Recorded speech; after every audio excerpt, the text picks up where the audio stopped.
of the context of the challenge that we are currently dealing with.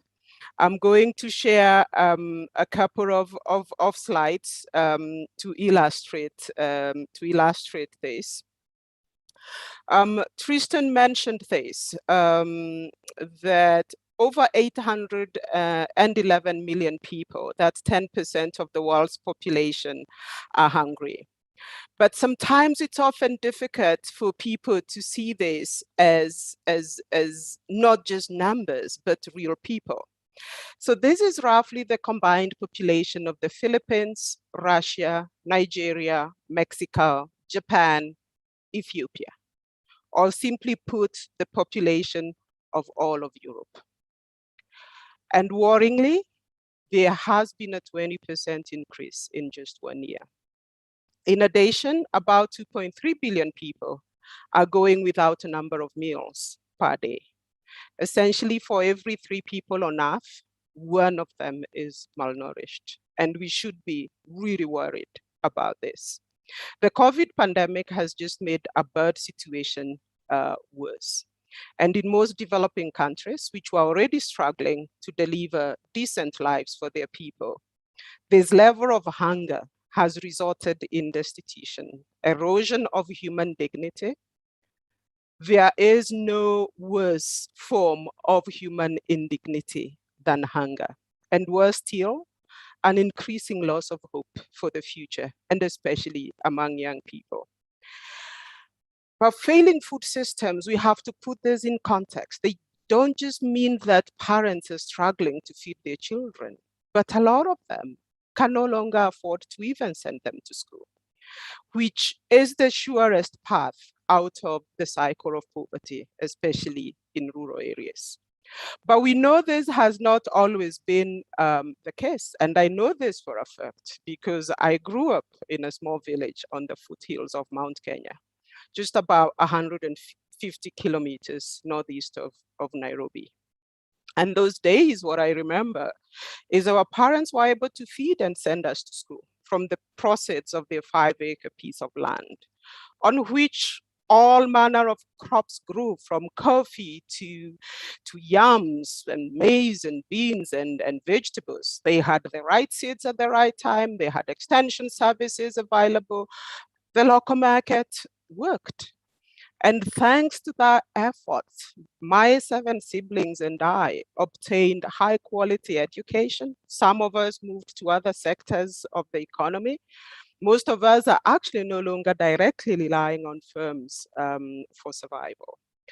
But unfortunately, not many have escaped this poverty trap. I go back home frequently. I work a lot in rural areas. I went back home a few weeks ago to see my father, who's been unwell.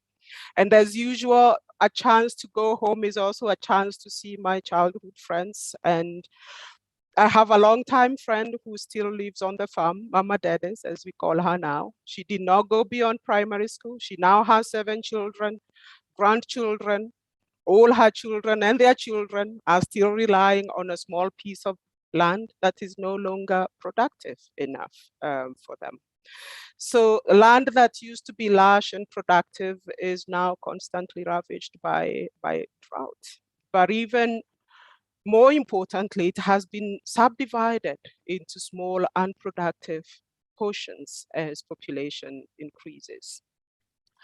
So while the cocktail of challenges the world is facing, including climate change and population, are well acknowledged, what I believe and strongly believe is that stagnating and sliding back into poverty that we are seeing in most of our rural areas is inexcusable. So where do we go from here? Over the last 20 years, I have worked with rural women and girls in agriculture. I have worked in Africa. I have traversed most of Asia. And today I am probably for the first time filled with a lot of optimism that we are discussing the right issues through the global discussion that has been kicked off by the Food Systems Summit that Tristan mentioned earlier. While I'm still cautious in my optimism, of course, I'm happy that we are no longer looking at food security and nutrition as an issue to be only dealt with by a Ministry of Agriculture, or by the few people that have been crazy enough like me to work in the agriculture sector for so many years.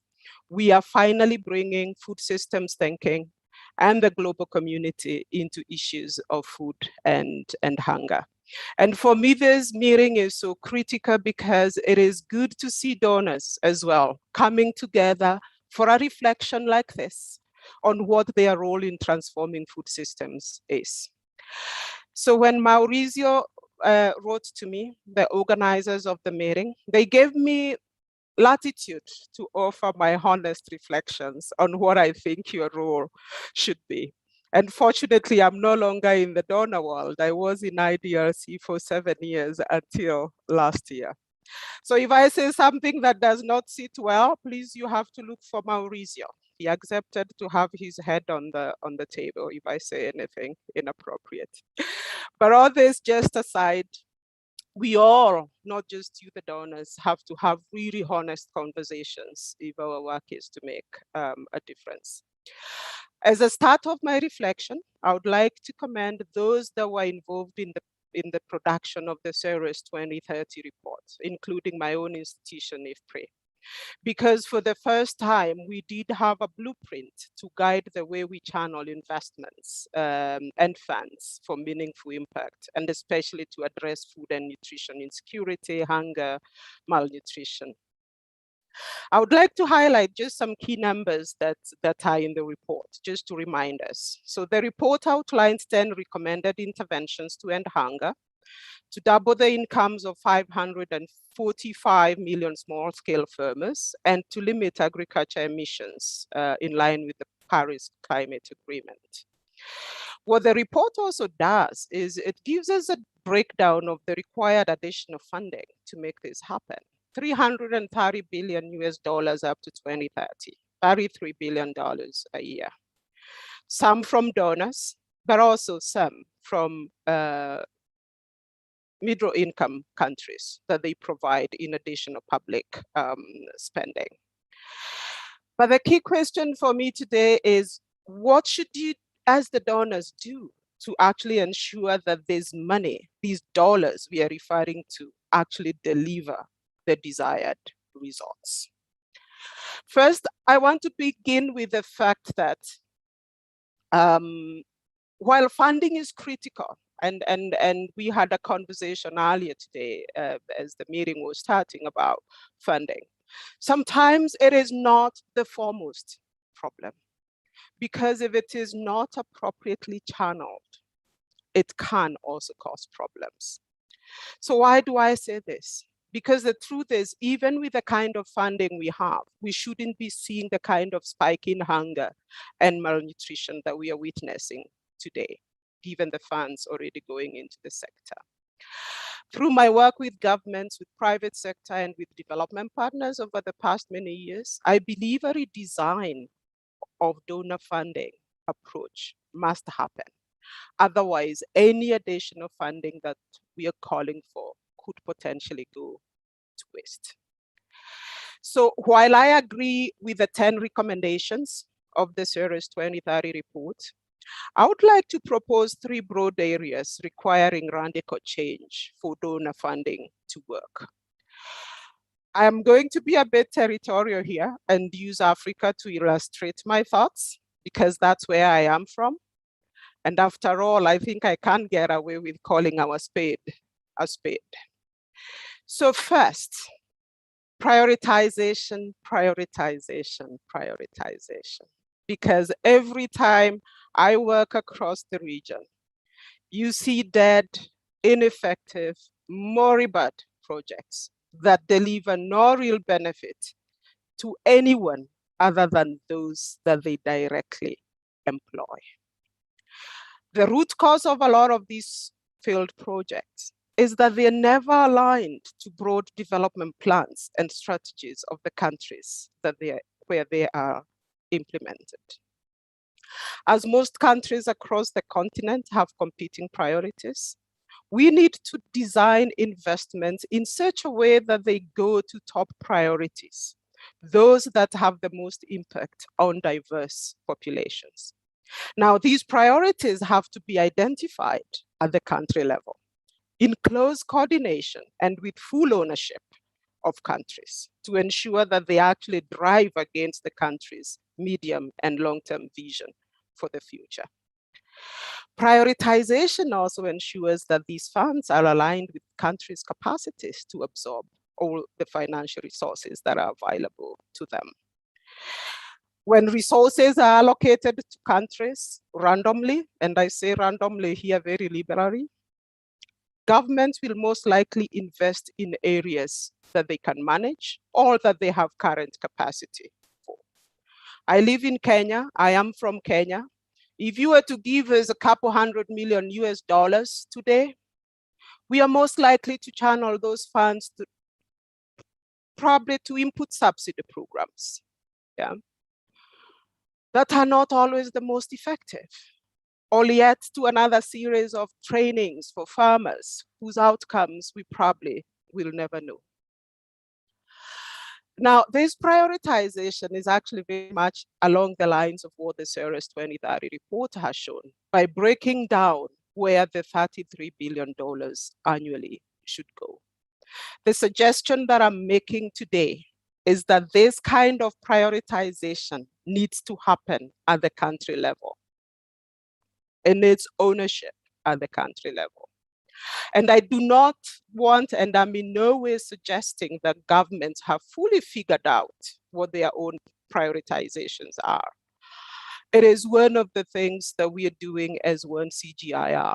And as IFPRI, we've been working with countries to support the development of these plans and priorities, applying a food systems approach, paying particular attention to the inclusion of the vulnerable and marginalized groups, including women and youth, and to include these groups in the planning and in the suggestions of what these priorities should be. And part of the donor funding, actually, the start of the pipeline for donor funding should actually go to this kind of work. It is the starting point for change. The second thing I want to talk about is making sure that funding reaches those who need it most. This, to me, is one of the areas that really require urgent action. Existing funds are not always accessible to the groups that need them most. And I'll give a couple of examples. Typically, most donor funds go to projects with very little going to Africa's agribusiness sector, for example. And as my personal story growing has shown, the relation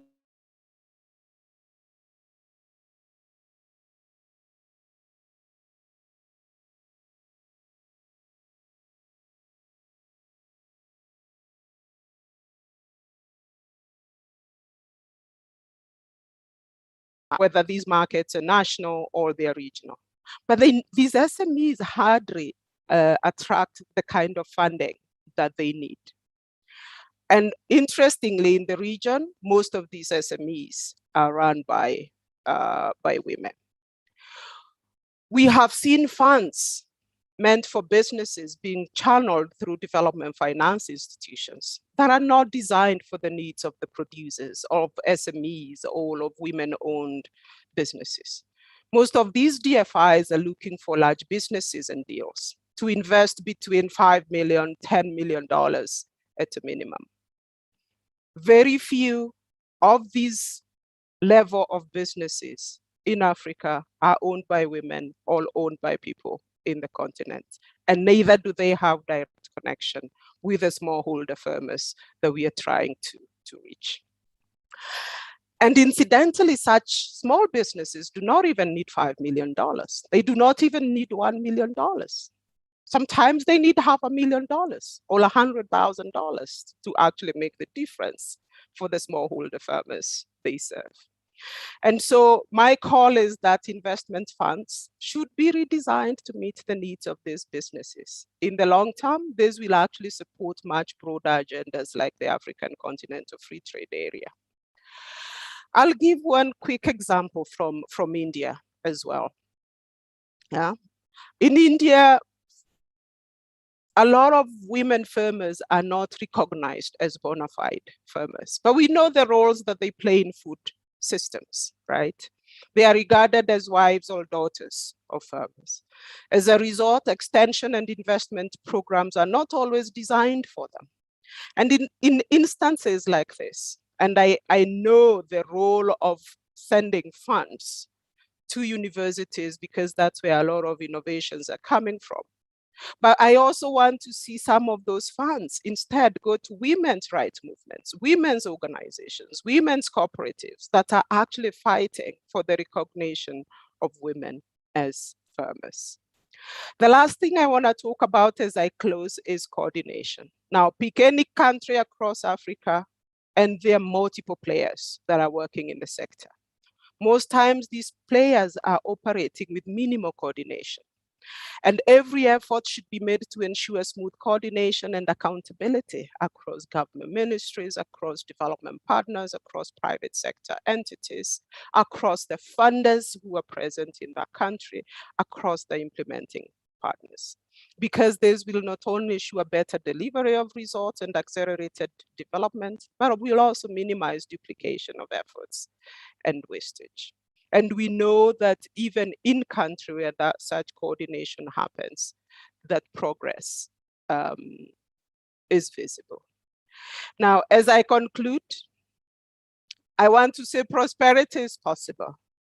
I would like again to once commend you for taking this bold step and to look at how best you can support food systems transformation. As donors, you have the ability to foster good behavior by channeling your funds into initiatives that are transformational. We know now the level of hunger and malnutrition that we are grappling with is unacceptable. In a world that has made reality-defying advances in sectors, in a world where we're taking people to the moon, others are sleeping hungry. It is totally unacceptable. So we know we cannot continue as if things are the same. And of all the food systems actors, you donors have the greatest ability to turbocharge action to address this runaway hunger and malnutrition. But we also know we cannot transform our food systems without investments that are based on evidence-based country priorities, without investing in small businesses, SMEs, without investing and directly investing in women and in young people. I thank you all. Thank you so much for having me today, and I look forward to continued discussion and action on some of these issues that I raise. Back to you, Tristan. Thank you so much, Jemima, for that powerfully direct, turbocharged even, and insightful lead-in to our moderated session. I was particularly struck by your discussion of not only targeting but also coordination, and the word that came to me as I was listening to you was that we need discipline as a community. I think we need to be far more disciplined than we are, and we need to hold each other accountable to standards of conduct, which I think we just at the moment ignore. So I would love to kind of keep the flavor of that going through this discussion, because I think it's really critical. I think without that, we're going to struggle. So thank you again. I really enjoyed that presentation, and I'm sure everyone else did, and we really appreciate your time and know how busy you are. On that note, I would like to welcome our moderator, Mr. Henry Bonsu. Henry is a leading international broadcaster and media consultant. He has worked with a range of channels, including BBC, Sky News, MSNBC, TRT World, among many others. He's also moderated several major conferences and events, including this one, but at the United Nations, the Africa Union, and indeed the Global Fund. So it is my great pleasure to introduce Henry. Take it away, Henry. Thank you so much, Tristan, for that. It's a lovely introduction. And Jemima, what can I say? That was powerful. It was pithy. It was to the point. You asked us to be honest, because it's only with honesty that we can be more productive. And sometimes we have to get used to feeling uncomfortable, because that will trigger us into acting differently. I like the fact that you prioritize 3 areas very neatly, and we're going to build on that. So thank you very much indeed. Now, here's my opening thoughts before I introduce our panel. I mean, think about what's happening more broadly in the world. Yes, the picture that Tristan painted at the very beginning was in some respects a real wake-up call. I mean, thinking about the number of people in the world who go hungry, linking that to the broader discussion on climate change, the fact that we're at war with our planet. Think about what Jemima said about how the land that was so fertile in her youth and that sustained the ambitions of 8 people, she and her 7 siblings, is no longer so productive. The time is now. We have to act. At the same time, hundreds of millions of people have been lifted out of poverty and are eating and having nourishing meals. But the way we produce food is no longer sustainable. So how do we build on the successes? And how do we manage to crush those failures? In this next hour and a half or so, we're going to look at how we do things differently in a sustainable way that maintains and is in cooperation with our beautiful, unique planet. So what difference can donors really make to the way we finance, to the way we create policy, and the way we coordinate between the different actors, as Jemima was emphasizing? Difficult questions, but thankfully we have a panel equal to the task. We do indeed. You can see their wonderful faces in the boxes on your screens. We have Gerda Verburg, UN Assistant Secretary General and coordinator of the Sun Movement, former Minister of Agriculture in the Netherlands, and a former permanent representative to the FAO, WFP, and IFAD. She's going to stay with us for our first hour, but then she's going to dash off for another commitment. We've got Jim Barnard, Assistant to the Administrator at USAID. He leads the Bureau for Resilience and Food Security and is Deputy Coordinator for Feed the Future, which is the US's Global Hunger and Food Security Initiative. We have Giorgio Marapodi, Director General for Development Cooperation, Ministry of Foreign Affairs and Internal Cooperation for Italy. He's a seasoned diplomat who's been permanent representative at the UN in New York and to the EU in Brussels. He knows how government works, so we'll be unlocking his brain and expertise on this. We have Alvaro Lario, Officer in Charge, Associate VP for External Relations and Governance, and Associate VP and Chief Financial Officer at IFAD. We have Carla Montesi, the Directorate General for International Partnerships. She's responsible for, as she's smiling at me, for the Green Deal and Digital Agenda. A former Director for Planet and Prosperity at Development Corporation, DevCo, at the European Commission. And Martin Bwalia, CEO of Comprehensive Africa Agriculture Development Program, CAADP, under the NEPAD Planning and Coordinating Agency, specialist in the negotiation and management of partnerships with multilateral and bilateral institutions. And we have Professor Andrew Campbell, who's the CEO of the Australian Centre for International Agricultural Research, who's played influential roles in sustainable agriculture and nature resource management in Australia for a very long time. So panelists, we have to cover a lot of ground over the next 80 or so minutes as we build up to the launch of the GDPRD stock taking report that Tristan was talking about earlier, and that will look at donors' contribution to food systems. So we now are going to focus on financing, how to catalyze it and de-risk it, policy change, how do we create the right incentives to do things differently, and coordinating and aligning different actors at the global and local level. And all those of you, over 130 or so of you, are growing all the time. We want to hear from you throughout this session, so please send your brief questions and comments using the chat box facility at the bottom of your screen. I can see lots of people are engaging already, so thank you very much indeed. But okay, so building on what Jemima has said, the food for thought that she is nourishing us with, panelists, I'd like you to each outline 3 things that you think donors should focus on to help drive a food systems transformation. So in 2 minutes, each of you, just give us your headlines. I'm going to start off with Gerda Verburg from the Sun Movement. Gerda, over to you. Your 3 priorities. Thank you very much, Henry, and thank you organizers for being so brave to do stock taking first and have this conversation. It's not an easy conversation, and in line with the excellent openings remarks of Jemima, I would like to address my 3 priorities. The first is focus on countries. Don't drive your own priorities. Every solution in food systems need to be owned by countries and owned by governments. So be there in the national food dialogues, food systems dialogues. Focus on priorities and make sure that the government is investing first and then align behind the government. What do I mean? And it's all experience of the Scaling Up Nutrition movement.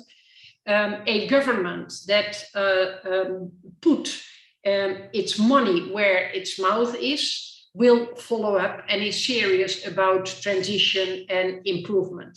If not, if there's only an agenda and the donors are requested to come in to pay, it is a lost attempt and it will not lead to structural and systemic change. Then in the same vision, it is the coordination between the donors. Coordinate amongst yourself before you align and coordinate behind the government, focusing on priorities. And this is my first and most important point, I think. And I like the word that was used already, discipline, coordinate and discipline amongst the donors. Secondly, the focus on nutrition is not strong enough when it comes to agriculture and rural development. So I'm very much in favor of having an equal focus on nourishing people and nutrition, the right nutrition, less on productivity and crop production, yield improvement, but quality improvement, sustainability, biodiversity, and of course, but it's contra the interest of many donors, start the food value chain where food is produced, because it is the way to create jobs, to create prosperity, to escape poverty, and to decrease food losses. So this is my second point, invest in nourishment of people and planet and prosperity in creating jobs and the food value chain close to where food is produced.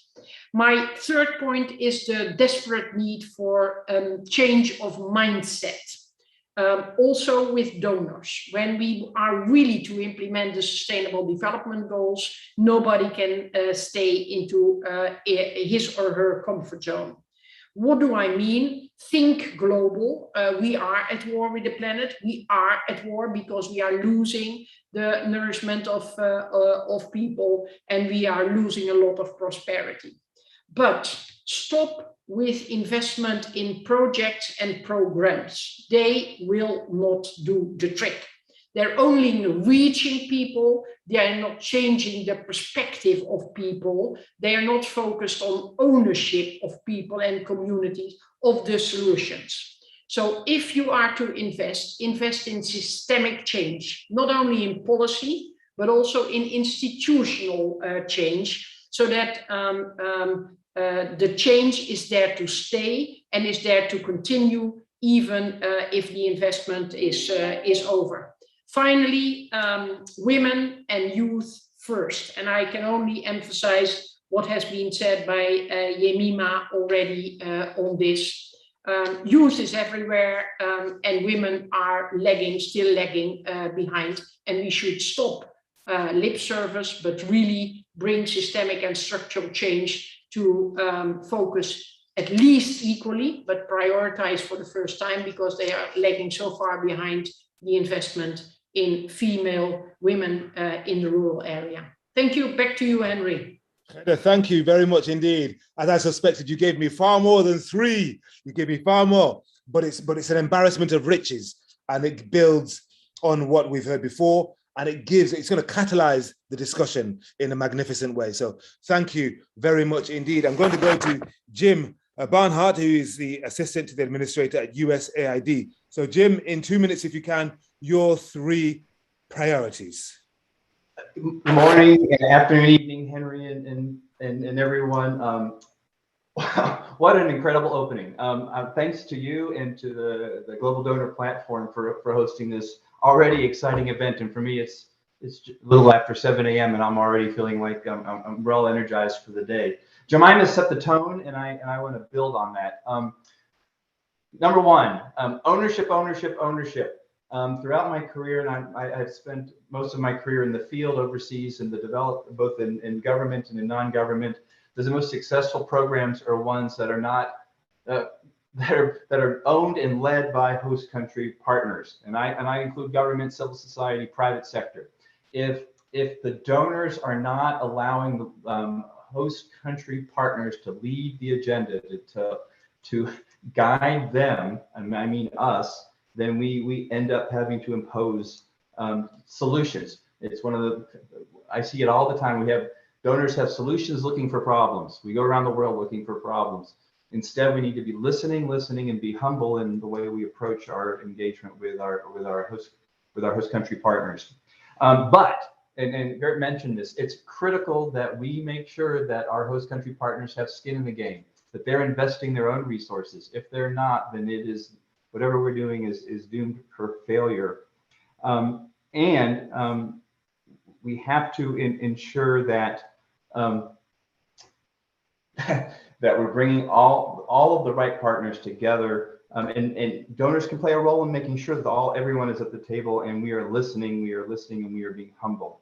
Secondly, the great thing that donors can do is we can bring scale to global initiatives, research and development, multilateral inclusive financing, all of those kinds of things that happen internationally are the sorts of things that we can then bring to the table as potential opportunities for scaling. And so whether that's working with our CGIAR systems, whether that's working with GASP on financial inclusion, there are multiple tools that we have access to that we can then bring to the fore. Finally, we need to make sure that when we work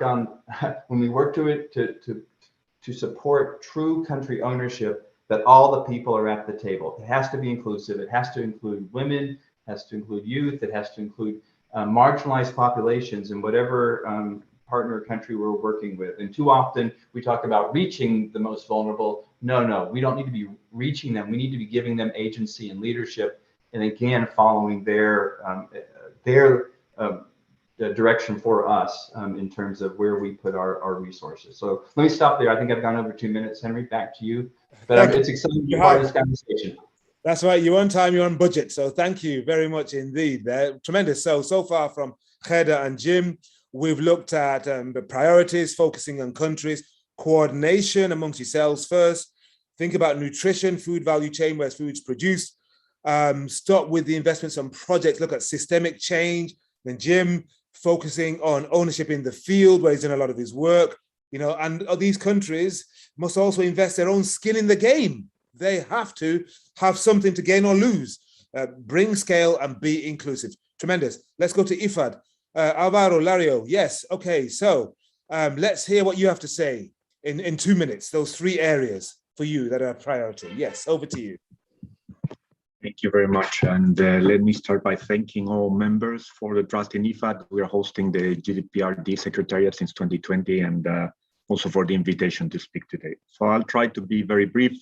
There have been some topics on skin in the game, the size of the investments. Many of them are related to the finance. So to support the food system transformation, in my view, donors need to focus on 3 top priorities. The first one will be obviously increasing the financial investments. Second one, catalyzing and de-risking financing. And the third one would be to promote decent working conditions and decent wages. So I'll speak very briefly on the 3. On the first one, on increasing financial investments for food systems, the scale of funding of food systems is very modest. It's like 8% of ODA. So one potential strategy that we are looking in also in IFAD, and I'll share some examples in these 2 minutes, would be to lever the power also of public development banks. I mean, these institutions can have a critical role in redirecting and expanding their investments, and also on supporting women and young entrepreneurs when they are often excluded from the financial systems. I mean, they can also mobilize capital, take on more market development risks, and And that's a key. We're having soon an event, but I'll also talk on it later. Another key intervention, obviously, is catalyzing and de-risking financing. So to establish robust and resilient value chain, it's important to understand the weakest link in every chain. So that means what are the risks that other actors do not want to take, whether it's related to financing, to productivity, to logistics, trade restrictions, sustainability of the demand. So for this, you need obviously to take all the stakeholders, farmers, banking, private sector. And it's always not easy. And Jamina mentioned the high transaction costs, some of this de-risking. We have put together a fund called ABC Fund, which works from 50,000 to 1 million investments, and we can share. Also, we recently had a credit rating, which will also enable us on guarantees. But let me just finalize with the last one in terms of the strongly promoting decent working conditions and decent wages for all food system workers. So IFAD is also partnering with ILO on the coalition of an action on decent work and living incomes and wages, which will advance equitable livelihoods. And this is also something that will include achieving 100% living incomes and wages, which is very important on the day-to-day for these families and ensuring the economic and social justice. Thank you very much. Thank you very much indeed, Alvaro, speaking on behalf of IFAD and giving us the financial perspective. I'm sure we'll build on that very shortly. Let's go to Giorgio Marapodi, Director General for Development Cooperation, Ministry of Foreign Affairs and International Cooperation of Italy. He's a seasoned diplomat. He's been permanent representative at the UN in New York and to the EU in Brussels. So, Giorgio, over to you. Lovely to hear what you have to say on behalf of Italy. Thanks, Henry. And let me first say that I found also very inspiring the words of Jamina. In only a couple of weeks, we will virtually gather for the Food System Summit in New York. A lot of work was done in Rome at the end of July in a pre-summit, and changing the food systems, it's something we all agree, and we all agreed also in Rome, cannot wait longer. To do that, we need to mobilize funds, but also ideas and energies. And today, taking into consideration the work which was done in Rome, the work that was done also by Italy as G20 presidency, I will also highlight 3 points. First, I think as other colleagues said, I think that we need to catalyze additional funding, promoting engagement and partnership among governments, private investors, international financial institutions, as it was mentioned by the colleague from IFAD, and development banks. In order to succeed in this effort, we must aim to reduce risks for investors in the agriculture sector and improve access to credit, especially for smaller farmers. These issues will be discussed at the Financing Common Summit, which Italy will host in Rome in October. Second, we must build on the most recent commitments in a synergic manner. To lead the way of where to target investment, we see the G20 Matera Declaration, I think this is not surprising you, on food security and its 6 action areas. Women and youth empowerment, social protection system, climate action on the One Health approach, investment and international trade. We should also promote a connection between the work done in Matera, Rome and New York, making sure that the outcome of the summit is consistent with the work done and the most relevant upcoming high-level events. We cannot forget that we are, yes, as I said, we have the Food System Summit, but then immediately after that, there will be the pre-COP in Milan and the COP26 on the climate change, and then the summit, the Financing Common in October, and at the end of October, the G20 Leaders Summit. Third, a coordinated response to food crisis goes through an interconnected analysis of the different global challenges: climate change, conflicts and instability, biodiversity loss, health emergencies. We must look to the implementation of the commitment taken at the Food System Summit, highlighting the importance of coordinated and ambitious action beyond silos and taking into account the interconnected nature of the food systems. rather than doing, and I conclude, rather than doing differently, I would rather say doing more efficiently. The follow-up to the Food System Summit will be very, very important to make sure that the commitments will be implemented and that the momentum is kept. The Rome-based agencies will have to work closely and in a coordinated manner for the implementation of the commitments, in close coordination with all the actors that have been beneficial to a shared agenda, both at the global and national level. Thanks, Henri, and over to you. Thank you very much indeed to Giorgio Marapodi, speaking on behalf of Italy, Director General for Development Cooperation at the Ministry of Foreign Affairs. Thank you. Okay, let's get a perspective from the European Commission now. Carlo Montesi is with us. So Carlo, let's get your 3 priorities. And then finally, we'll hear from Professor Andrew Campbell. So yes, Carlo, over to you. Many thanks, Harry. I was smiling because you promote me in my presentation. Allow me to say that full support with the inspiring Jimena recommendation on the 3 broader areas. Frankly, we fully support the 3 priorities that she mentioned. Now, on the priorities from our own support as EU for supporting the food system transformation, I will mention maybe three areas. We really would like to invest more in making value chain sustainable. And when we talk about sustainable, we are covering the 3 dimensions: the economic, the social, and the environmental sustainability. Allow me to mention our initiative on EU Sustainable Cocoa Initiative that we are preparing with Ghana and Cote d'Ivoire, where we are working with the private sector, farmers, NGO, the public, to improve the livelihood of farmers, halting deforestation and the child labor. What is different, it's a new way of working, which we can see ourselves as the facilitator, but we are working through this sustainability agenda really in partnership with all the relevant local actors, private and the public. So really action in ownership at the local level, as Jimena was stressed. Second element to achieve this food transformation will be clearly our work, our investment in research and innovation for sustainable practice. We need to do much more in promoting the climate sensitive agriculture, to identify all the new technology that will really allow us to take into account the climate change in the agriculture.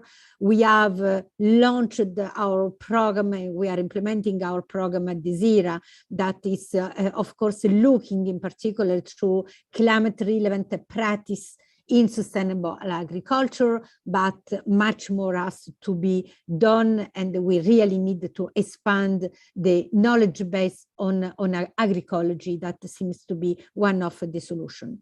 Third element, following also what Gerda said and Jimena said, is really we need to continue to pay attention to the most vulnerable people living in food crisis.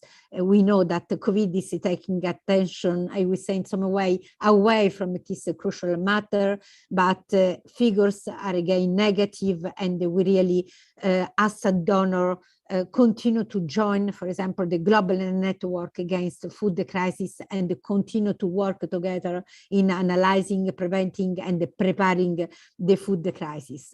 Now, allow me just to say that the burden of the food crisis should not be left only to the humanitarian agency, because we really need to continue to focus on the long-term involvement from the development side. So we need to continue to work with all the key actors, will be the peace actor, really ensuring a nexus approach to address the root causes and avoid that the local food system will be collapsed when we are in front of a crisis. So these 3 action, I would say these 3 priorities will be taken into account in our future action to implement the food system approach in support to our partners countries.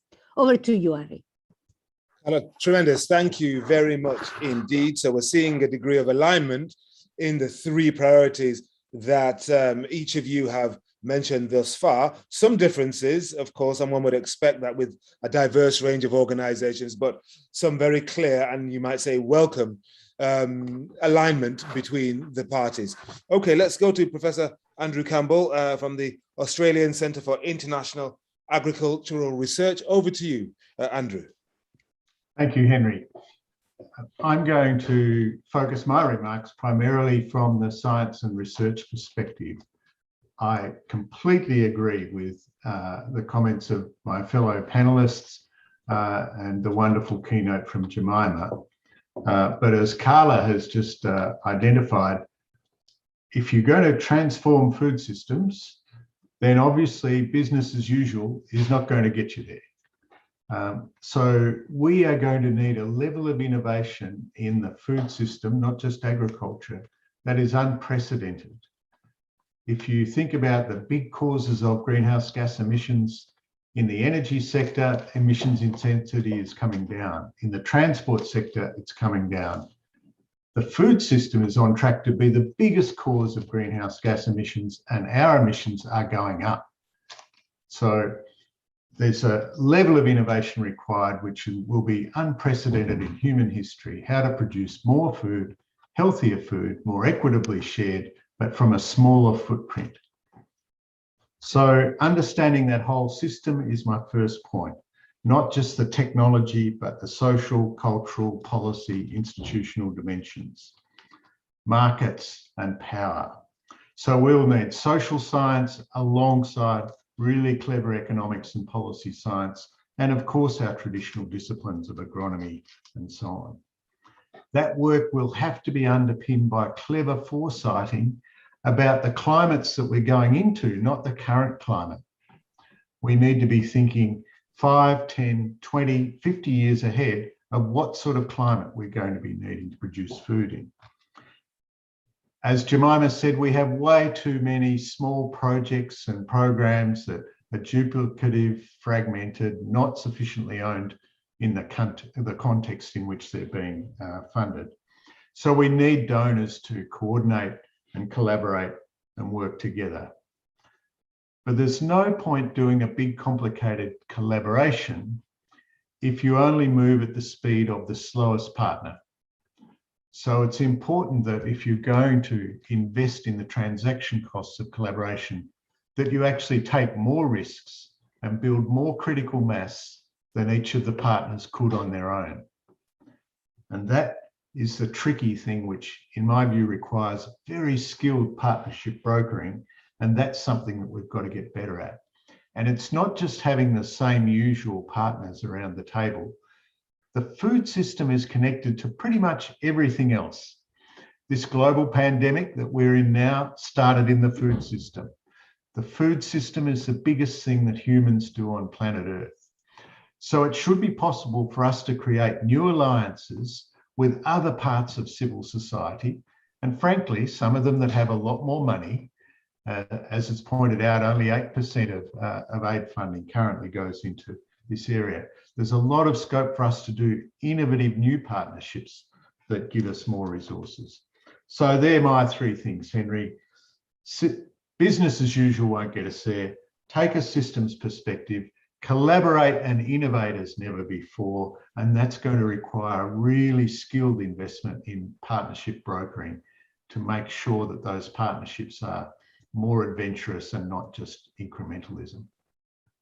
Tremendous. Thank you very much, Andrew. I'm just looking at the variety of suggestions and the common themes, and you're all, in a way, honing in on the kind of change that's required and systemic change that has to be truly transformational, the likes of which perhaps we haven't seen before.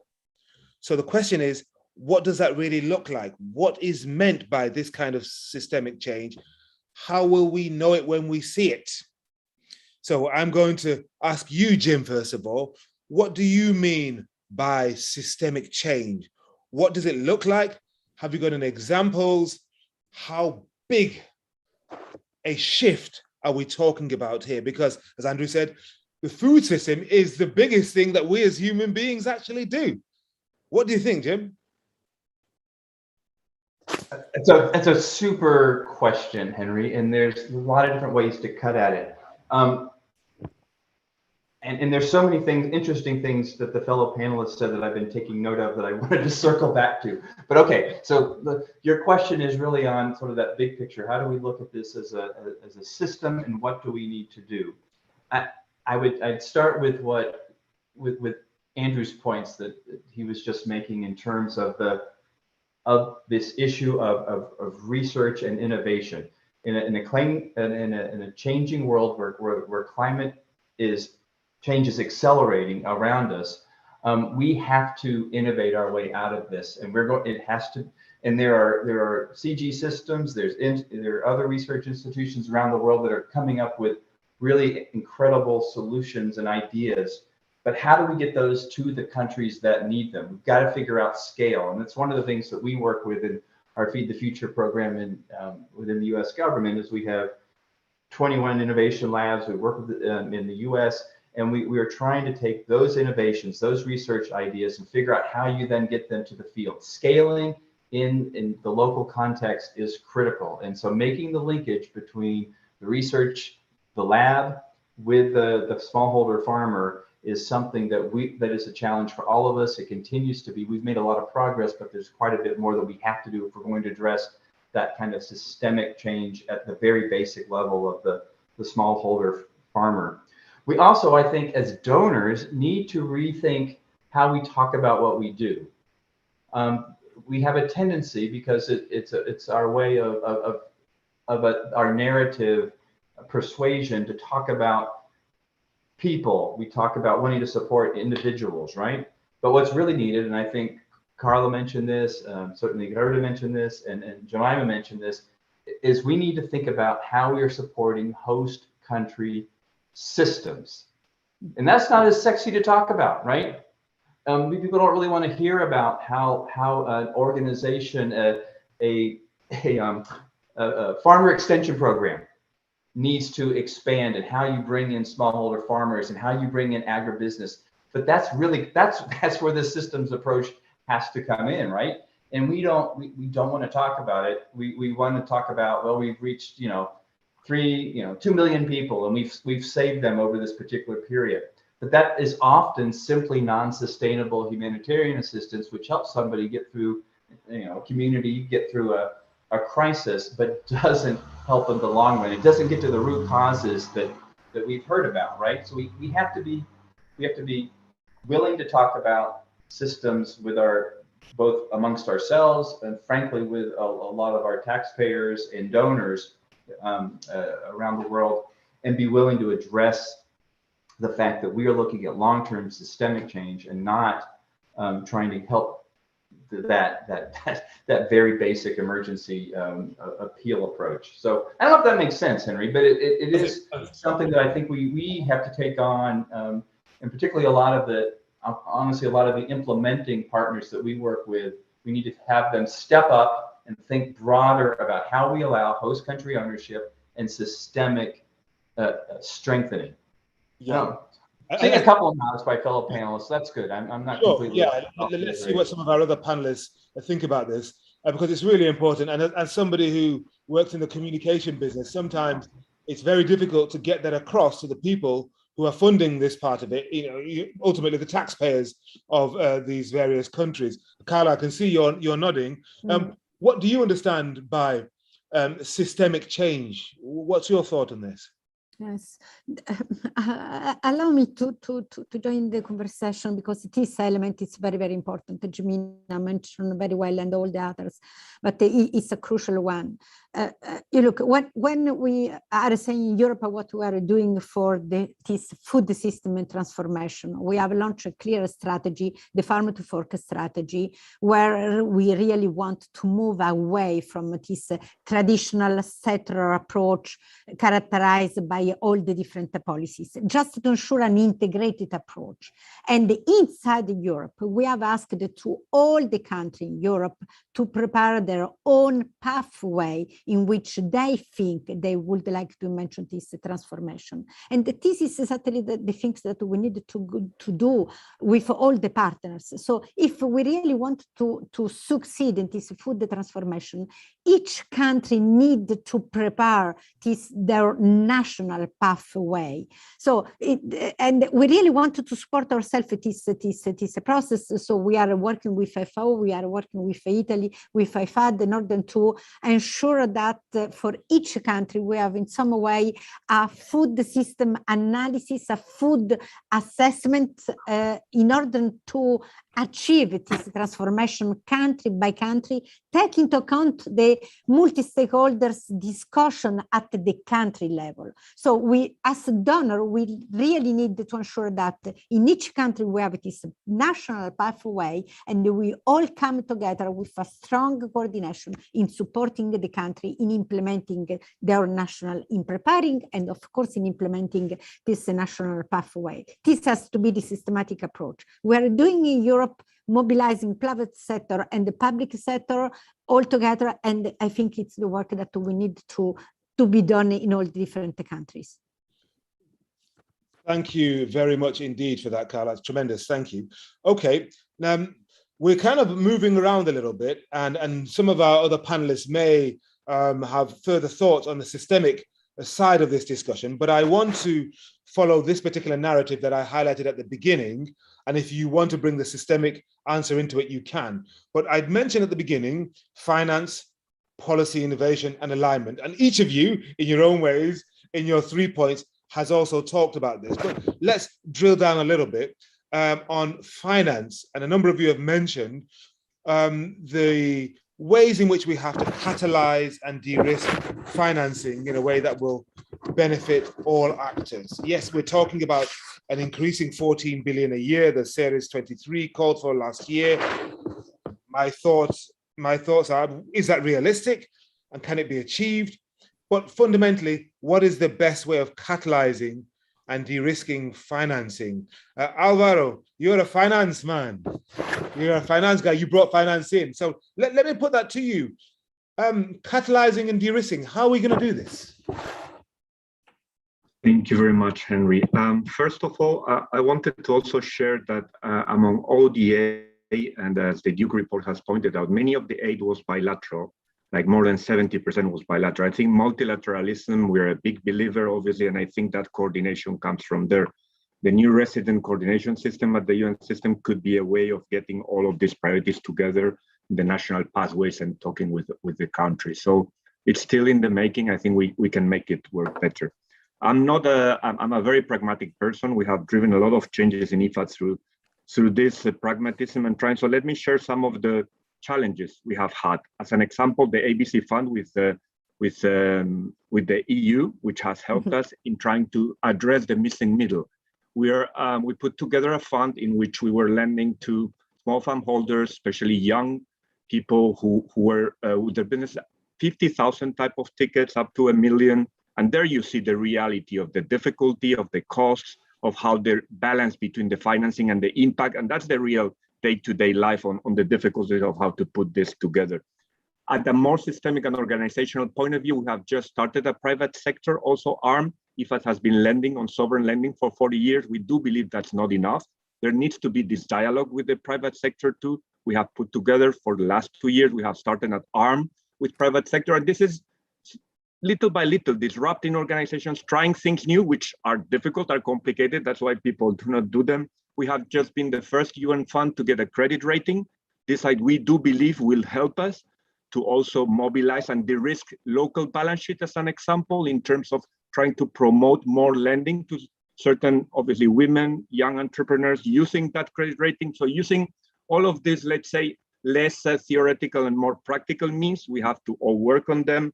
And this has been some of the aspects we have been trying to do in mobilizing. They're not easy. They require new ways of thinking, new ways of really interacting with other partners. We have been, as I said, really well funded and supported by many of the donors in doing this. But I think that's the way, trying to new things, partnering with others.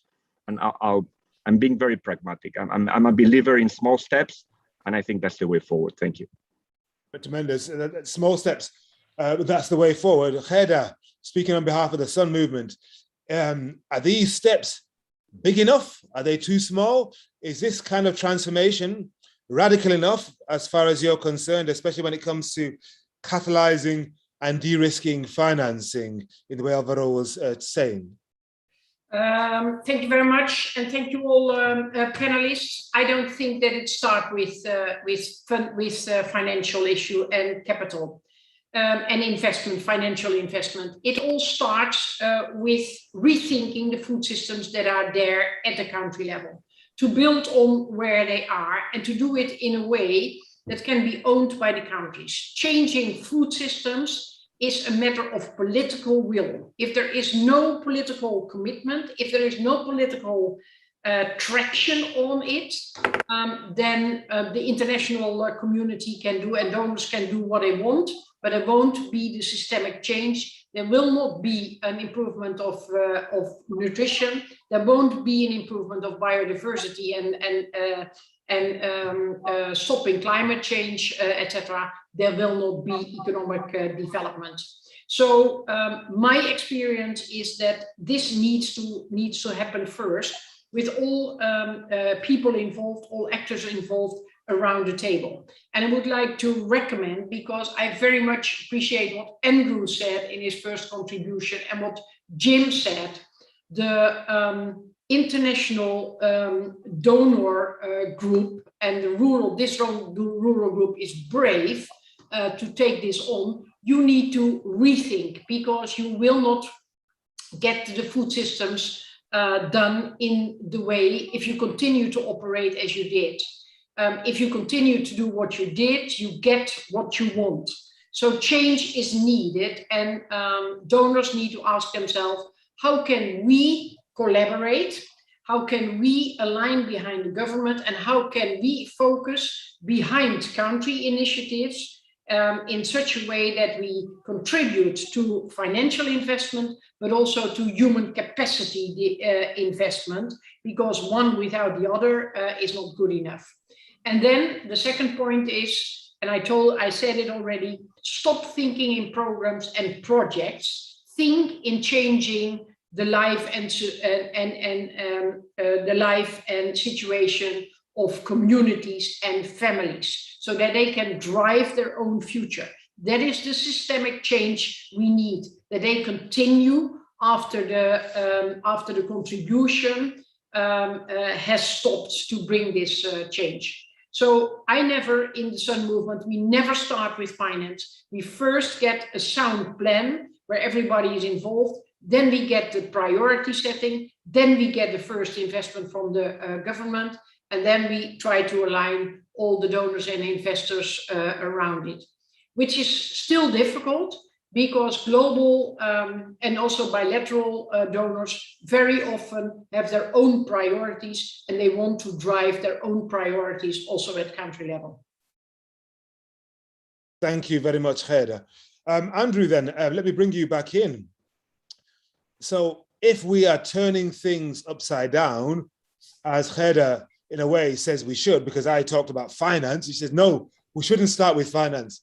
Talk about the priorities first of all, and build from there. And the finance is almost the last thing, because once you know what you're doing and why you're doing it, then you can get the money and finance the priorities and according to the country priorities. But you also talked about the political will, Gerda. So Andrew, from what you're seeing, and you've been in the business a long time as well, is the political will there? If not, where's it going to come from? Who's going to kind of, I mean, it's difficult if that political will isn't there. How do you create it? Thanks, Henry. Just backing up a little bit about your finance question, there is an enormous amount of finance in the system now. I think there are estimates as much as $1 trillion US in agricultural subsidies, many of which are subsidizing what we don't want.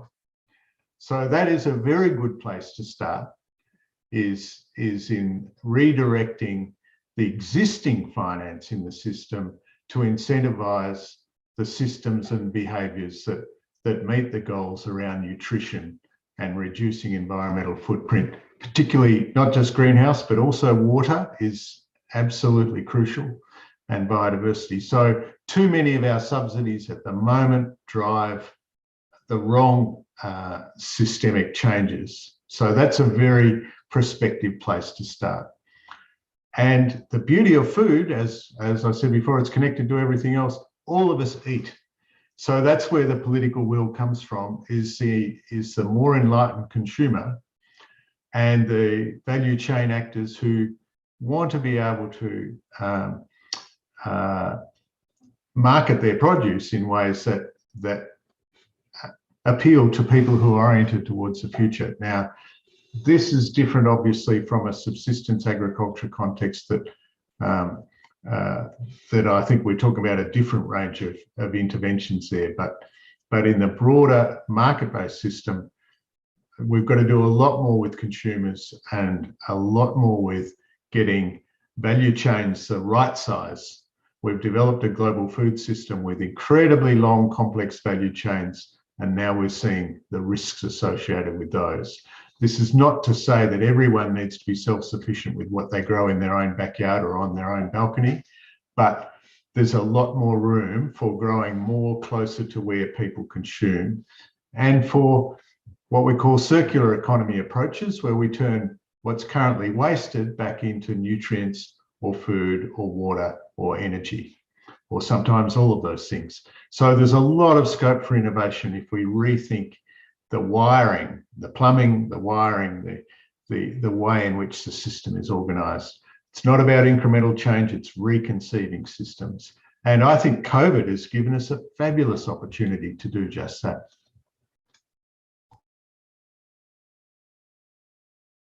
Thank you very much for that, Andrew. I've been asking people to send in their questions through the Q&A box on the bottom of their screen, and a number of people have done so. Let's see if we can get a couple of questions answered here, answer live. Carol Boudreau says, small and unsecured plots may well jeopardize the sustainability of farming in some countries. Supporting more women and men to rent in, rent out agricultural lands with confidence could be an important element of change. So to participatory, consensual land use consolidation. What can be done to support partners on these fronts, and what good examples can you share? Who would like to answer that? I'm just looking to see anybody nodding. Now, Andrew, you're looking at, you're still with me. Do you want to answer that? I think it's a very good point, Henry. From a poverty reduction point of view, we understandably tend to focus on smallholder farmers and landless people. But I think there's a lot to be gained by focusing on the semi-commercial farmer and these sorts of systems where people can aggregate plots to have a more viable production unit. They're very exciting potential. So I think the question of Carol there has identified one of the prospective areas for us to work with. That's not to say, of course, we ignore the people that don't have enough land or the landless, but it's a different type of intervention for them. Thank you very much indeed for that. And we have another question here. Let's have a look from Khamson, who says, you've been sharing some very good points of view. There are some ODA supports at the policy level and some at practical level, i.e. tangible funds to support young women SME startups. The challenge is, how do you streamline and coordinate these supports? Well, that's one of the broader and overarching questions. So let's see if Jim, would you want to talk about how to streamline? Because you did talk about that a little bit in one of your earlier contributions. How are we going to streamline the efforts and the work that we're doing? Yeah, I think that all of us donors, as this panelist, our group of panelists need to think through and ask ourselves some hard questions about what are we willing to give up in terms of our flag, right?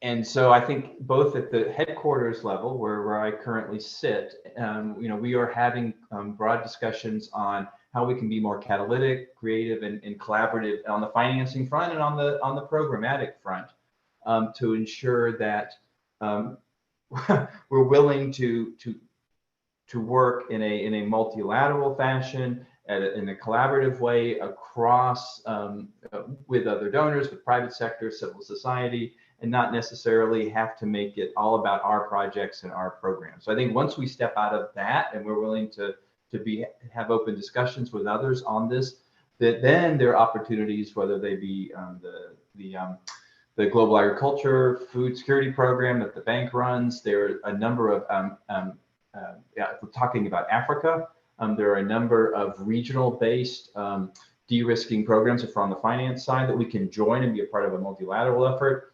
Now, what we need to make sure is, though, my experience with a lot of the multilateral efforts has been that they get stuck at the corporate headquarters level, and they're not having the effects on the ground that we want to see.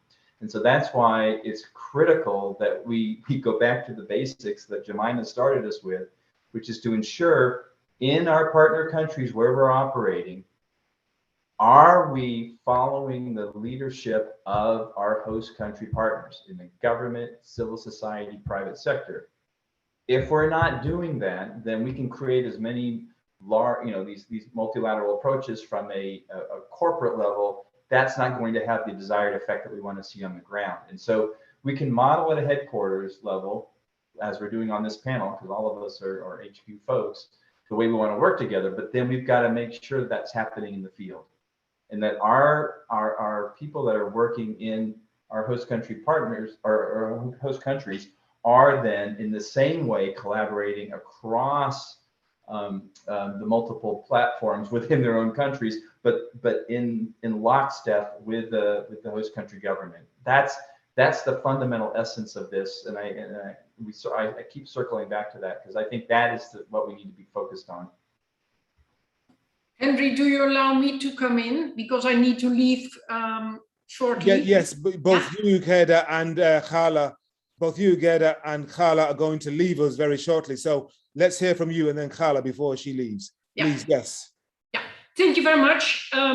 I am very much in agreement with Jim, and I wouldn't have bet on this before, but I think donors need to rethink. At the same time, so what are we going to change and what do we stop doing? And please stop thinking in projects and programs, and please stop in giving the message, we know what to do, we need the money, and then we can do it. So let's do it. Let's bring the money and then let's do it. This is not bringing the change.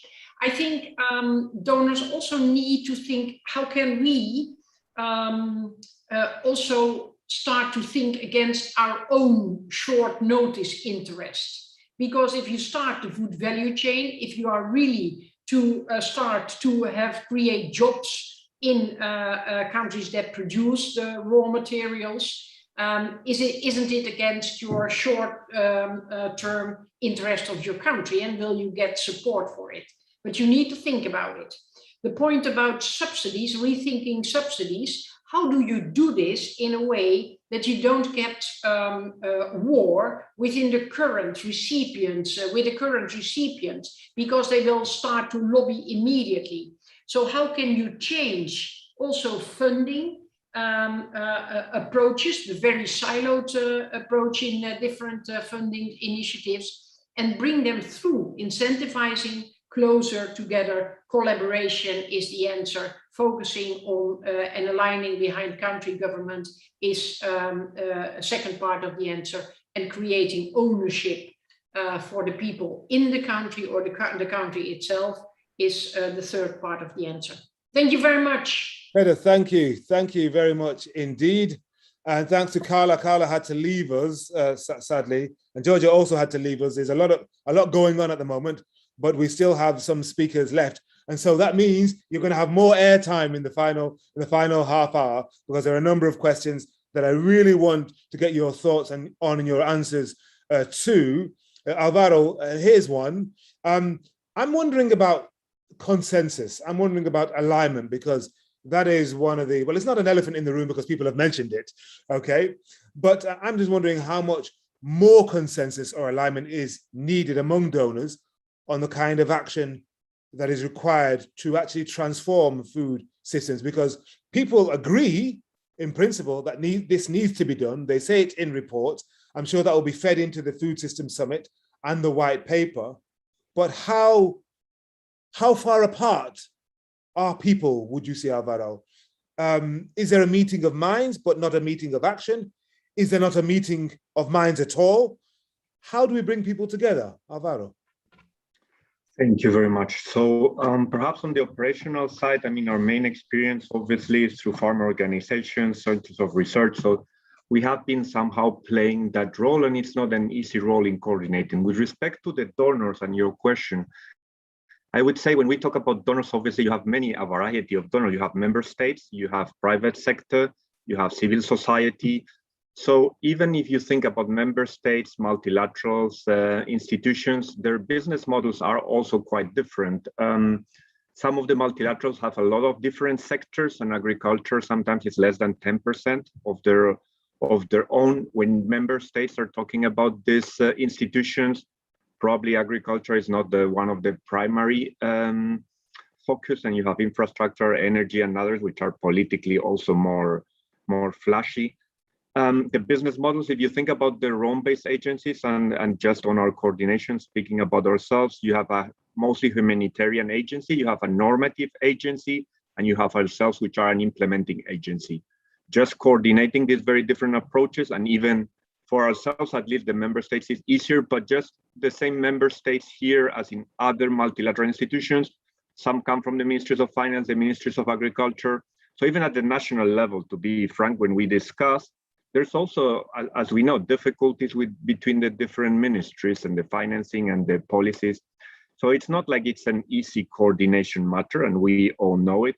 However, with all the difficulties and the challenges, we do have a hope that putting together the Food System Summit Action Plan, the follow-up actions, as well as having the financing coming together with that, might be the ways, as well as civil society, to try to bring this together. It's not easy, and this we must recognize, but there's a lot of actors. I agree with many of my colleagues on the political will and the need of the national pathways. And so, yeah, I'll leave it there. Thank you. Good. Thank you very much, Alvaro. I mean, there's a number of things that arise from that because consensus needs to be built. The question is, who is doing the consensus building? Of course, the GTPRD is doing that. I'm assuming that IFAD yourselves, obviously, because of the unique way in which your constituent is trying to build consensus. Andrew, are you seeing much consensus being built, and how much more is required? Thanks, Henry. I don't think it makes sense to try and shoot for everyone agreeing on everything. So you need the middle part of the Venn diagram to be big enough that you can create a critical mass and do some really interesting things. But some of the real innovation comes from people at the edges who are on a different part of the curve than others, and we need them to be out there stretching the boundaries. So yes, we need some consensus, but we don't need, we need just enough. And that's why I made my point about needing skilled investment in skilled partnership brokering, because that enlarges the safe space, the comfortable space in the middle. And that enables you to create a critical mass that may well take people outside their comfort zone, but they trust the partnership. When I say people, I mean organisations, countries, partners generally, but they trust the partnership and the social capital that's invested in it sufficient to say, well, I'm not comfortable here, but I'm going to go along with it because I'd be a lot more uncomfortable outside the collaboration, trying to tackle this stuff on our own. So you need just enough consensus, but don't try and shoot the lights out. All right, I'm going to circle back on let's go to Jim with this. Obviously, huge donor, both multilaterally and bilaterally. Are you seeing enough consensus, or actually are you happy for some of the uncomfortable outlier partnerships to embrace those, because maybe that's where innovation might come from, Jim? No, absolutely, that's true, Henry. And let me say, in my current role with USAID and as the deputy coordinator for the U.S. government's Feed the Future, I've been involved in a number of multilateral fora in preparation both for the Food Systems Summit and build up to the pre-summit that we had in Rome in July, and then the summit in a couple of weeks in New York, and also COP26 in November, Nutrition for Growth in December. And as I've actually been impressed with the amount of agreement around the big issues in terms of the urgency of the crisis, the willingness of partners to get outside of thinking of business as usual and being open to figuring out creative solutions on how we address really the global challenge. I mean, it is, and these are this is the challenge of our generation, right?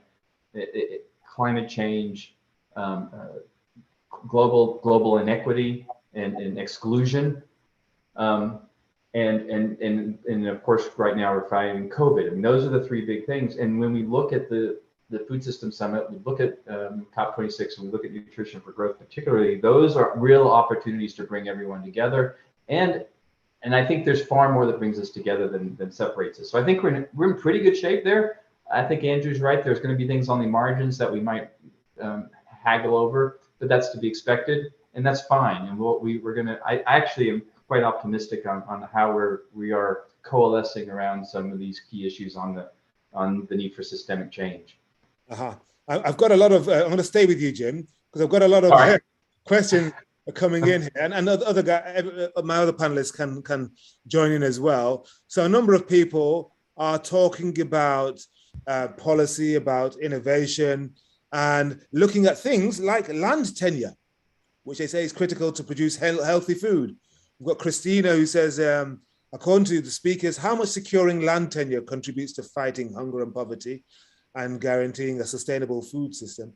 How much is this reflected in the development agenda? I'm going to link that question to the one I had in my mind about the current policy environment, because obviously that's where some of the critical thinking comes when you get your policy and then the actions flow from that. Yep.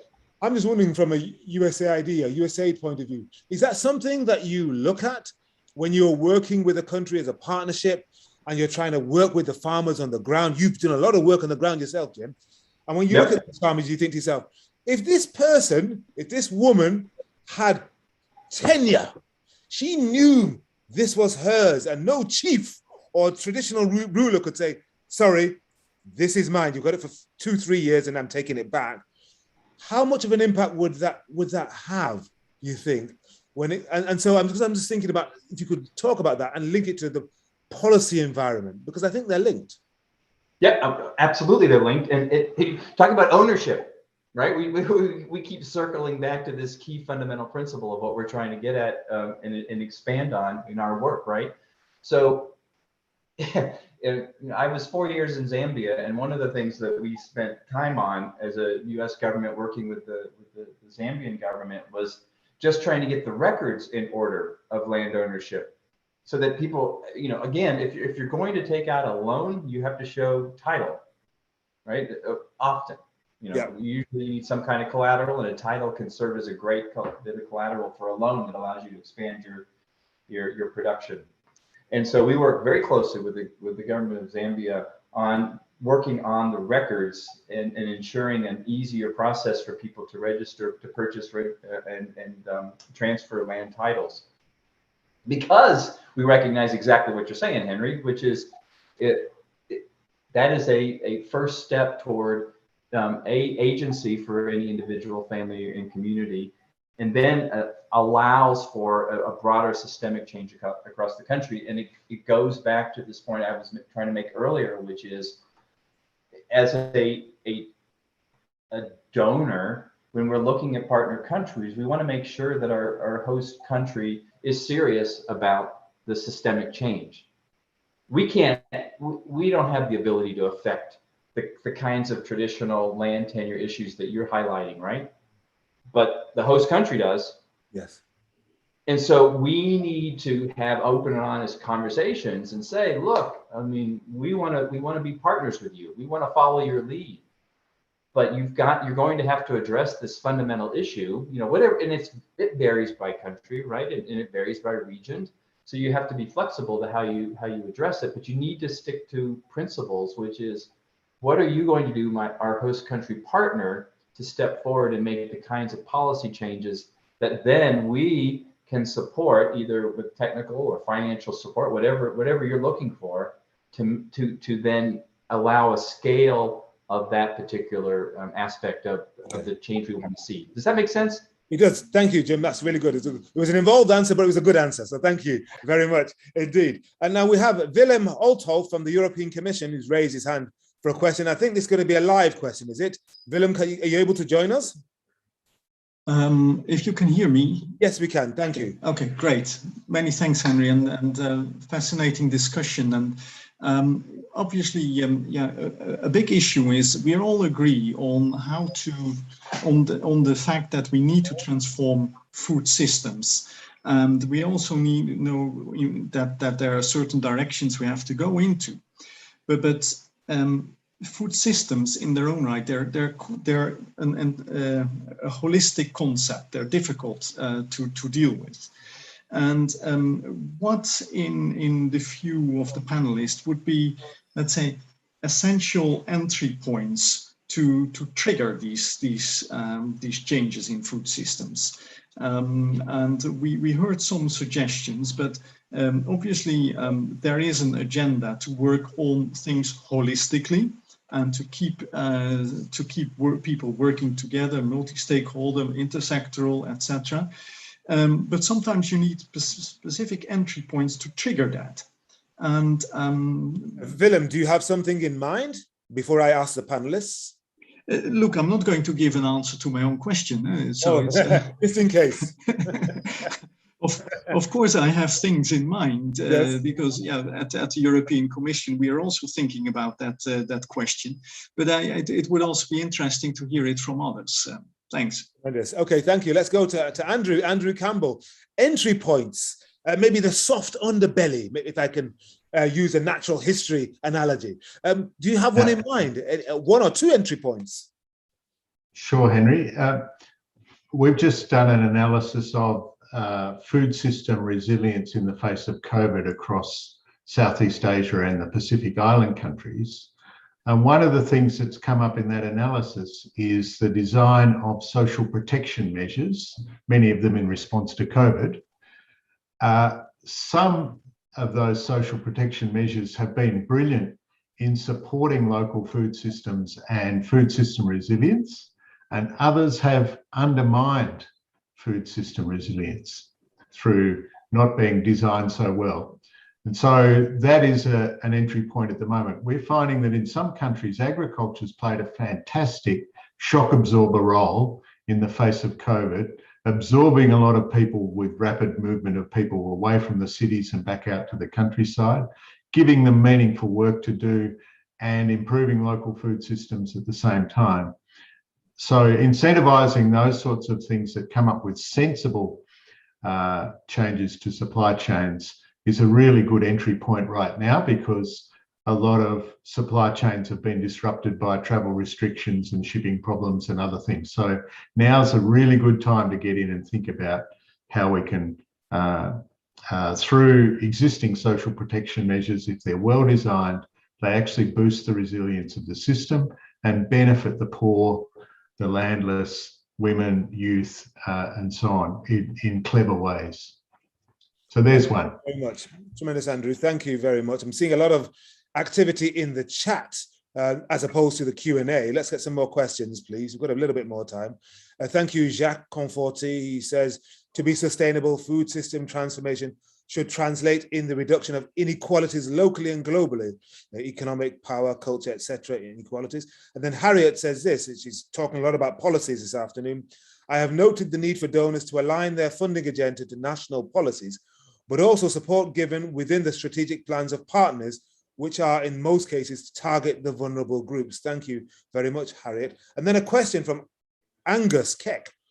How supportive are donors of the rapid adoption of new technologies to solve critical smallholder farmer challenges, financing, landowning, transparency, such as digital currencies and tokens.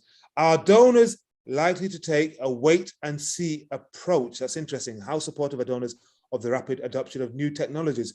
What do you think? Alvaro, I've not heard from you for a while. Any thoughts on that at all? Supportive of new technology, I suppose, indeed, taking risks. Thank you. Well, I mean, we all talk also about technology and the need to use it, but when you go to the field and obviously you see farmers already, and in some sub-Saharan African countries, that's the technology they use, their mobile phones. That's the technology that we can all refer to. There's also other drones that we also use. But I think the difficulty is how to scale that up, because clearly mobile phones, to a certain extent, you can have individual small farm holders. When we're talking about other types of technologies, they need a certain investment on capital, SMEs, and so on. And that's where we have to go into the value chains and other matters. But clearly, mobile banking has been one of the issues that we have been trying to support, and which has helped in many cases with the logistics, with the financing, with collateral, with the movement of cash. So I would say one of the clear changes in the last decade has been mobile technology. On top of that, there's obviously for small farm scale holders, I would say the main issue there is also obviously fixed capital, but mobile phones clearly can be still used in many more ways. We do have projects that we also have projects with drones, with satellites, but I would perhaps emphasize the importance of mobile phones. Okay, fair enough. Yeah, the mobile phones were a game changer, I think, in many areas. And Jim, hey, Henry, can I just answer real Yes. quickly as well? Yes. Because I think that there's a valid criticism, particularly for folks to donor countries have being too risk averse. And look, let's be honest about why that is, right? I mean, from where I sit, I'm using United States taxpayer money, right? And I'm held accountable for those funds. And those people aren't giving it to me because they love me, right? So there is a very strong and rightly accountable system in place for donors, and that's across the board, right? And so we do have to be very conscious of the fact that we are spending other people's money, and so that's true. At the same time, there are opportunities that the current moment is providing us in terms of urgency that I think lends itself to letting us push beyond our comfort zone and take more risks. So to answer the question, for instance, I could say, is the U.S. government in the Feed the Future program looking at trying to innovate and support and be more open to risk? Then the answer is yes, we are. We're looking for creative solutions and we're trying to figure out what's possible. That's why we invest so much in research and innovation. And it is, it's the largest single piece of our portfolio is on research and innovation, because we believe that's the long-term solution to trying to help smallholder farmers and other farmers get through this rapidly changing climate. So I'll stop there. No, that was good, because it kind of links to one of my kind of closing questions as we come toward the end of this session. So we're talking about research and innovation that forms a significant percentage of your spend. But what about capacity and knowledge? Because that's one of the things you hear about a lot, not just when it comes to agriculture, in other areas of development, but people talk a lot about capacity building and knowledge, scaling up.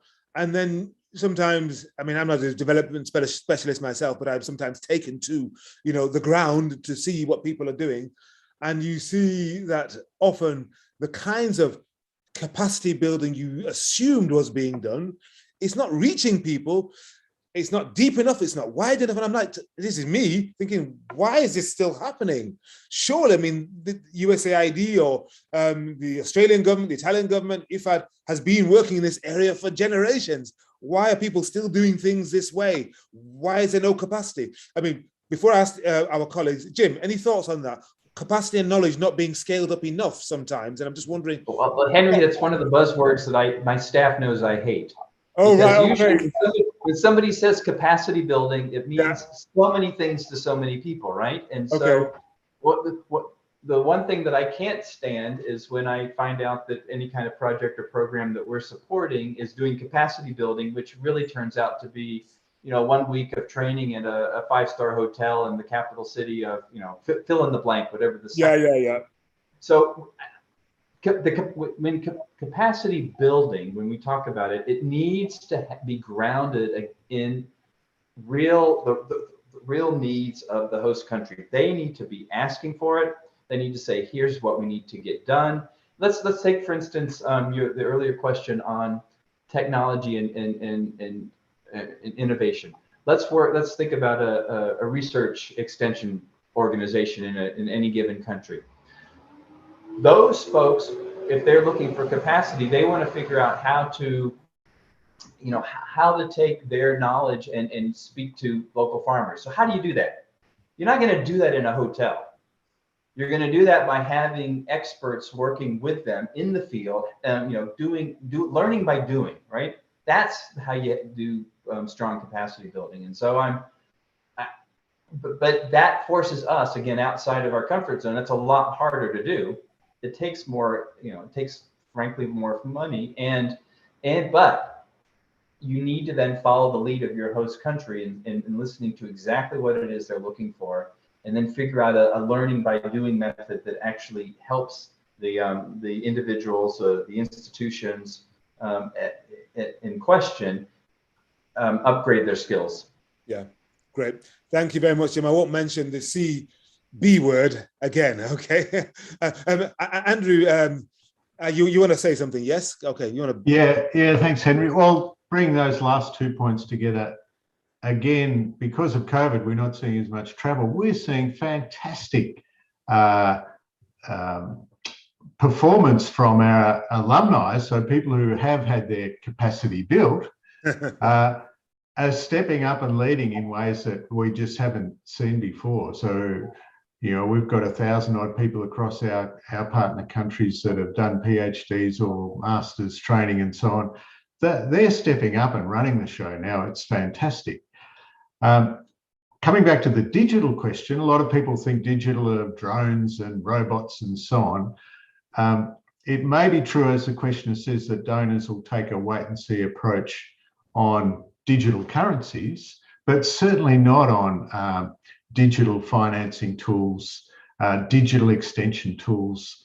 Even in 2G environments, I've been in northern Myanmar where each farmer's got two phones in their hand, and you can deliver services through those phones that are associated with their purchase of inputs that comes with extension advice and so on, with integrated approaches through a digital technology. And if you link that to insurance or other forms of securitization, which again links back to the land tenure question, the digital solutions there's a huge scope for innovation, and this brings in the private sector partners on the value chain. Yes. And this is also a way of keeping young, talented people in agriculture, because they've got no desire to be on the end of a hoe, but they're very happy designing an app or designing some software and working in that sort of environment. So we think there's enormous scope in this area. And so certainly as a donor, we're not waiting to see what happens. We're wanting to roll up our sleeves and get involved in that area. Very good. Thank you very much for that, Andrew. Lots more questions coming in. We've got just 5 more minutes before we launch the new GDPRD stock taking report, so do stay with us for that. Flor Prado has asked this question. If we agree on the need to unravel the challenges of the food system in a holistic way, how can donors change the timing of their funds, considering long-term results? I suppose timing, you often hear from recipient ministries, they're constantly worried about the timeline and the point at which donors will release the funds and how they can plan in a 2 to 3 year cycle, whether it's the Agriculture Ministry or any other ministry. Alvaro, what do you think about that? Donors and timing, and I suppose it's aligning the timing of funds with that of the partner country. Well, from your description, I'm not as concerned on the timing. I think the timing generally and the projects, at least in our case, are very clear. There are 7-year, 8 projects. We are there for the medium long term. The disbursements and are clear. I wanted perhaps to answer, if I may, on the capacity building, because I think it's quite important. I mean, we do have, as an example, a lot of business entrepreneurs and trying to also teach them through farmers organizations. However, in our case, we provide loans and grants. What we see is that in terms of grants, that capacity building is always welcome. In terms of borrowing for capacity building, learning, it's not always as simple to have governments put it as one of their priorities. That's the reality. I mean, there's obviously other things that are more tangible and easier to justify. So that's one of the issues, the difficulty of finding, given the importance that also way of being able to mobilize the funds to generate that training of the people in the ground, especially. Thank you. Tremendous. And Laura Lorenzo has a question. I mean, she's enjoying the discussion. She's at the World Rural Forum and convinced on the enormous potential of family farmers to contribute to revamp rural economies, to attract young people in agriculture, reduce vulnerabilities and inequalities, to build resilience and sustainable livelihoods. And then she asks, and this might be for you, Andrew, although you sort of answered it when you said young people don't want to be on the end of a hoe, but they do want to be designing an app. And she asks, what in your point of view are the key elements in unleashing this potential? Do you feel you've answered that, or do you have anything further to say on that? Not much, Henry. Yes, so the digital agenda is very good, but the crucial ingredients is that the old people have to get out of the road and let them have a go. Okay, tremendous. Now, while you're there, I suppose closing question, what would you like to see, what message would you like to go forward from here to the Food Systems Summit, which is almost upon us, and of course the white paper? Is there something, I mean, we've talked about a lot of things in the last hour and a half or so. We're going to try and distill it, and we must do that. But what would your message, your distilled message be as we go forward to that Food Systems Summit and indeed the white paper?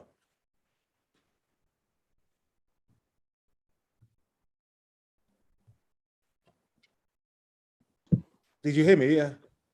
Is this Andrew? I think it was meant for Andrew initially, but that's fine. Oh, okay. Well, my two, Henry, would be innovation. I don't want to use the words that Matt Damon used in the film The Martian, but we're going to have to science this thing at a level that we've never done before.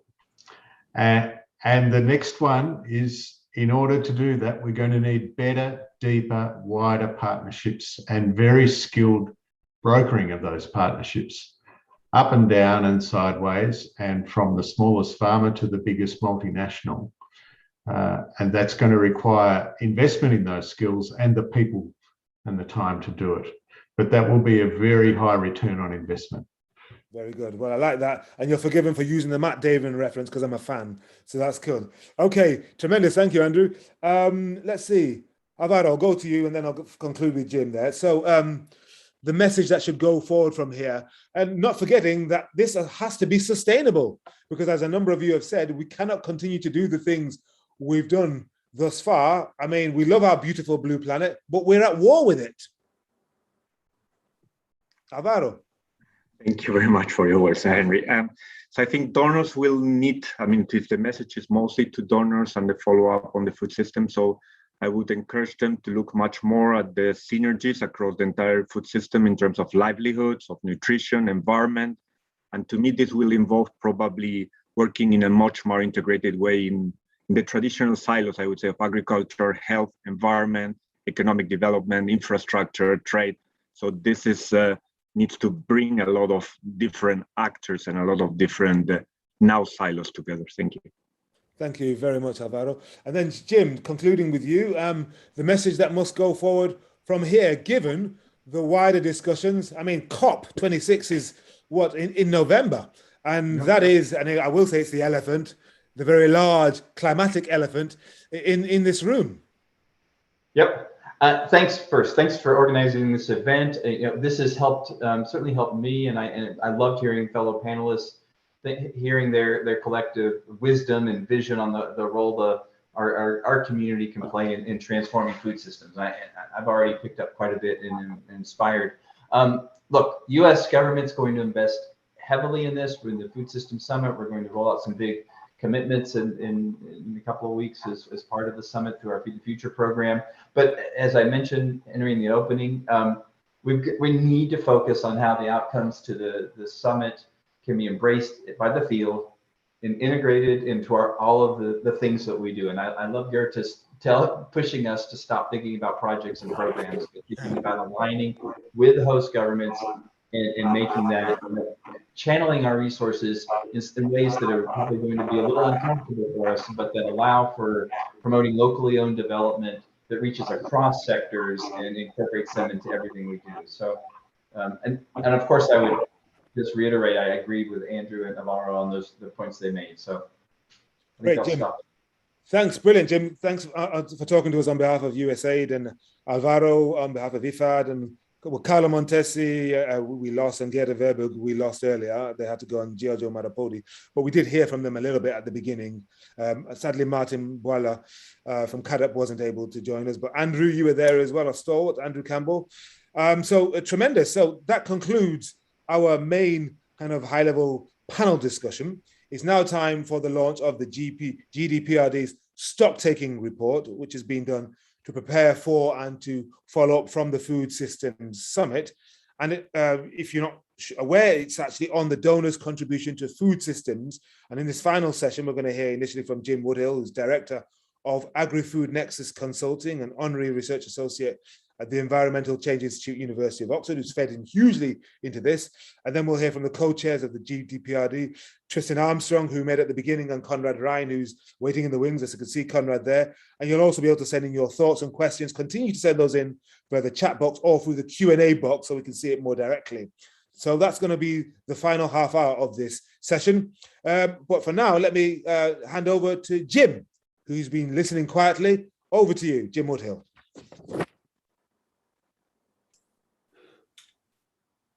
Fantastic. Thank you, Henry. I think you can hear me okay. Absolutely, yes, loud and clear, and beautifully framed with that, all those books in the background. Tremendous. Fantastic, thank you. And thanks so much to our panelists and to Jemima, a very, very interesting discussion that I think really feeds into the work that the Global Donor Platform will be doing going ahead from the Food Systems Summit. Let me just share my screen here.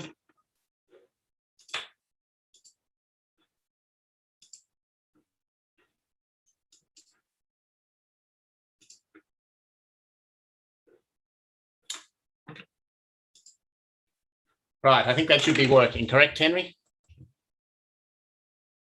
Yes, very much indeed. I can see everything. Wonderful. Well, look, what I'd like to do is, as briefly as I can, just give a little bit of an overview of what is in the stock-taking report, and you'll discover that it aligns very nicely with a lot of the comments that have already been made this morning, so I can probably skip over some of the things that I was intending to say. So firstly, just a little background of this. This was really a way of the Global Donor Platform engaging in the Food Systems Summit and setting a context in terms of mapping out how donors are currently contributing to food systems. Also recognising that perhaps not all stakeholders involved in the Food Systems Summit recognise the sort of roles and functions that donors play, so making that more available, and also creating a basis or a foundation from which to move ahead in thinking about how donors may want to shift and change what they're doing in relation to the outcomes of the Food Systems Summit. In doing a report, we drew on information from the DAC data. We had interviews with most of the donors in the platform. We did a fairly solid review of donor websites and reviewed a whole bunch of recent reports. I guess the starting point really was taking this food systems perspective, and perhaps just to emphasise that this is much more than just the latest bit of jargon and much more than just semantics. I think, as we've heard very strongly already today, it really signals the need for a much more integrated approach to how we're tackling issues of health, climate, the environment, poverty, gender issues, and a whole much longer list of really critical factors that are going to affect the achievement of the SDGs. It also signals the need to put more emphasis on the consumption end of what's happening and in the midstream, from farmers' fields to consumers' fork, and all of the work and all the small and medium scale enterprises that happens in that space, It gives us more attention about some of the trade-offs across the food system. And importantly, a food systems perspective brings attention that what happens in all countries is very interconnected. So I think it helps to link some of the issues around poverty and rural development into a much bigger global agenda that I think is also very important in terms of how we can tackle some of the issues affecting the most vulnerable and the most poor people in the world. In our discussions with donors, they sort of noted that many of them are adopting and integrating a much more food systems thinking into their work, but also recognizing that it's perhaps early days, particularly in trying to get this sort of integration working in programs at a country level. And we've heard about some of the challenges of achieving coordination there. It's also perhaps worth noting that there is still a very significant data gap in terms of being able to take an overall food systems perspective. In terms of some of the data I'll present in a moment, we used a whole lot of DAC areas and codes, and they're listed on the right there. I won't go through them, but particularly linking in the food security and emergency food aid issues with the investments in agriculture. In talking with donors and looking at what's going on, we identified 7 key areas of donor contribution.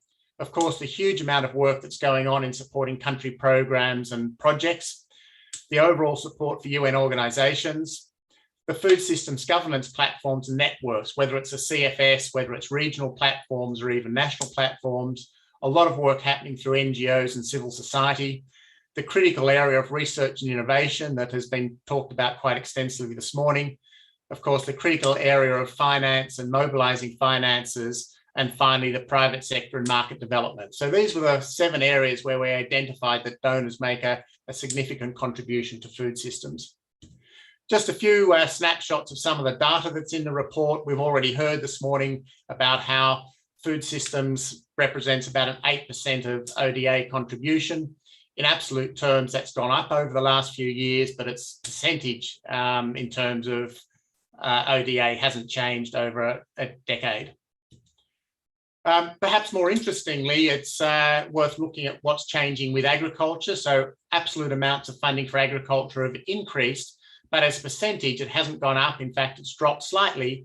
But as you can see in this graph, quite significantly, emergency food aid has gone up quite dramatically over the last decade, which I think sends an important signal, and that relates to some of the issues that have been talked about this morning.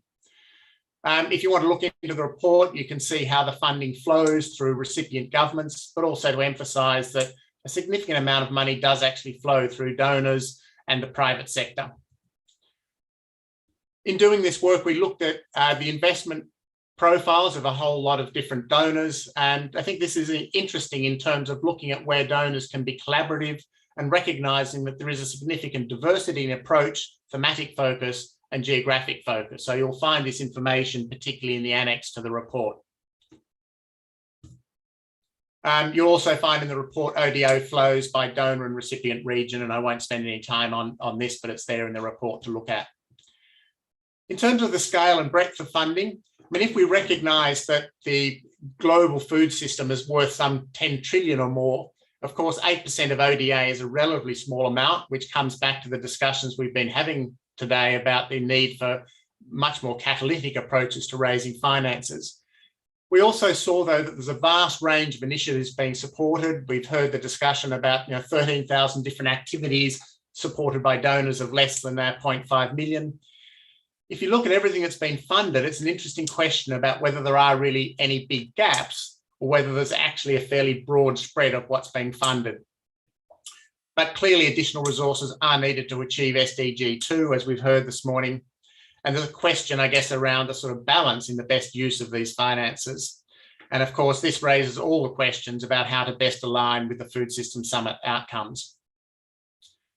We also looked at some 40 different reports, some 840 different recommendations. And I guess the point here is that much of what needs to be done is relatively well known. The big challenge is, how do you bring that about? How do you go about getting these sort of recommendations implemented? And we will be developing a database of these recommendations that will be available on the Global Donor Platform website. So let me just close off here with 4 key messages. And I guess this will be reiterating and emphasising quite a lot we've already heard this morning. I think the first one is that overseas development assistance underpins the overall global response capability to food systems issues, whether it's bringing people across cultures and countries to talk about the issues, whether it's the work of the CFS at a global level, whether it's the integrated research and coordination that happens through the CGIAR. And many of these benefits have a significant global benefit, not just for countries with developing countries or low and middle income countries, which is the focus of donors. So I think accepting and recognizing a much greater global benefit. A lot of what donors invest in has a big influence on the overall governance structure for food systems response. And there's a big question here about whether that architecture is right for the 21st century. We've talked a lot today about the importance of coordination, and a food systems approach makes that even more important, but perhaps worryingly, we do see this trend towards perhaps more bilateral aid, these large numbers of small country level projects. Oh, sorry, not sure what's happened there. But there is, if you look at this, much opportunity for greater coordination in all sorts of ways, in bringing countries together at the, well, bringing donors together at the country level, led by in-country processes, by linking across researchers, by the engagement with private sector. So there's really no shortage of opportunities for how that coordination could, in many ways, quite easily be strengthened. And I think Andrew has mentioned the importance of sort of brokering partnerships to help that happen. Enhancing food systems resilience will obviously be very, very critical in response to climate change, but we've also seen how critical that is in response to COVID.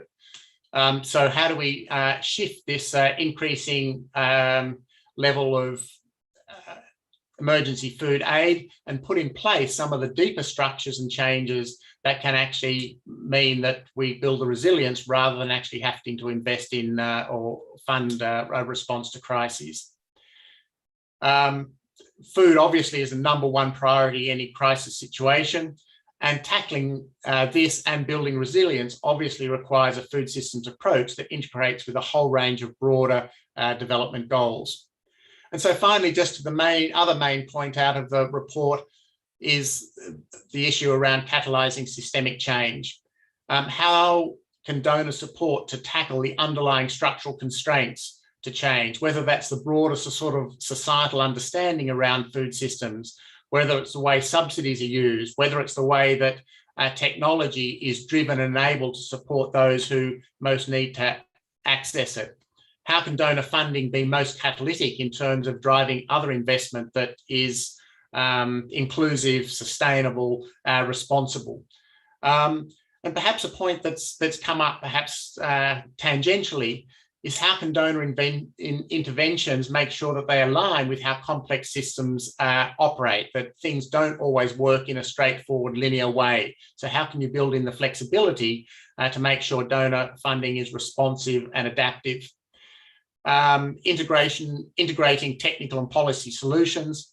And finally, what's the focus that's needed on getting the right processes of change and bringing people together at the local level, at the national level, at the global level to actually drive all the sorts of things that have been talked about today, and recognizing in the end that it's people that make the difference. It's the relationships between people and organizations that are going to drive all of this. So what is this process of change that perhaps needs more attention around the idea of catalyzing systemic change?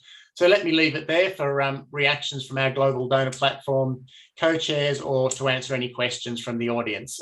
Thank you very much, Henry. Thank you very much indeed for that, Jim. Tremendous. I mean, that's quite a piece of work, but I mean, it's been very important as far as stock taking is concerned, because we've talked a lot with our panelists and our participants. We've had an awful lot of engagement, which is tremendous. But at the same time, it was very, very important, I think, to feed all of that in, let it percolate, and then actually say, where are we at the moment? You know, how does this relate to what is actually being done right now?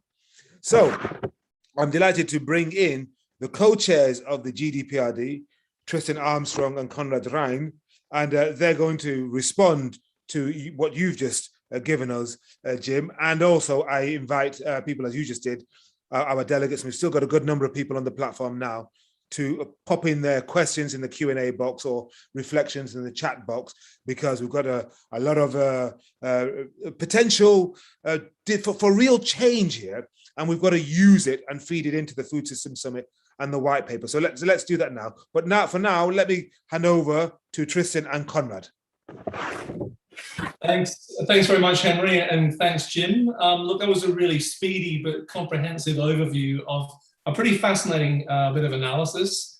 It's pretty rich, and I think will really contribute to donor dialogues. Now going through the Food Systems Summit and obviously developing that white paper in the wake of the summit, and really building on some of the fantastic ideas that we've heard in tonight's event, or today's event for most of you, to help us reimagine how we can work better to drive more systemic change. And I think there's obviously been a really broad suite of ideas there, many of which you touch on in the report. And also some really startling figures. I mean, I do feel that overall, while we as donors clearly recognise the key issues and we recognise we need to address those issues, we know the what, but we're just not much good at the how. And as you point out, and I've looked in more detail, obviously, at some of those figures, and I really encourage other people listening online to have a look at some of those visuals that are in the report. They're pretty powerful, and I do think without sort of substantial change, we will continue to drift rather aimlessly and incoherently, away from achieving our targets from a human development and an environmental perspective, and really to being able to respond to climate change through the use of aid support, of development support. And I think that the report really highlights that, there's been a worrying lack of global ambition. I think 8% of ODA is a pretty small number for a sector which touches a vast area of the planet and which actually interacts with some of the poorest and most underprivileged people, and people on whom we all rely as food producers. And I think that obviously the key point for me in that presentation was just the great proliferation of small, disconnected, small value projects, which I think obviously speak great volumes. And I think Herder and other people mentioned this in the plenary. These are driven by our own drivers as donors, and not really the genuine and comprehensive kind of desire to actually assist. So we obviously need a great deal more harmonisation, but the issue is how, obviously, and thanks for all of the folks around the table tonight who've really helped us move that forward.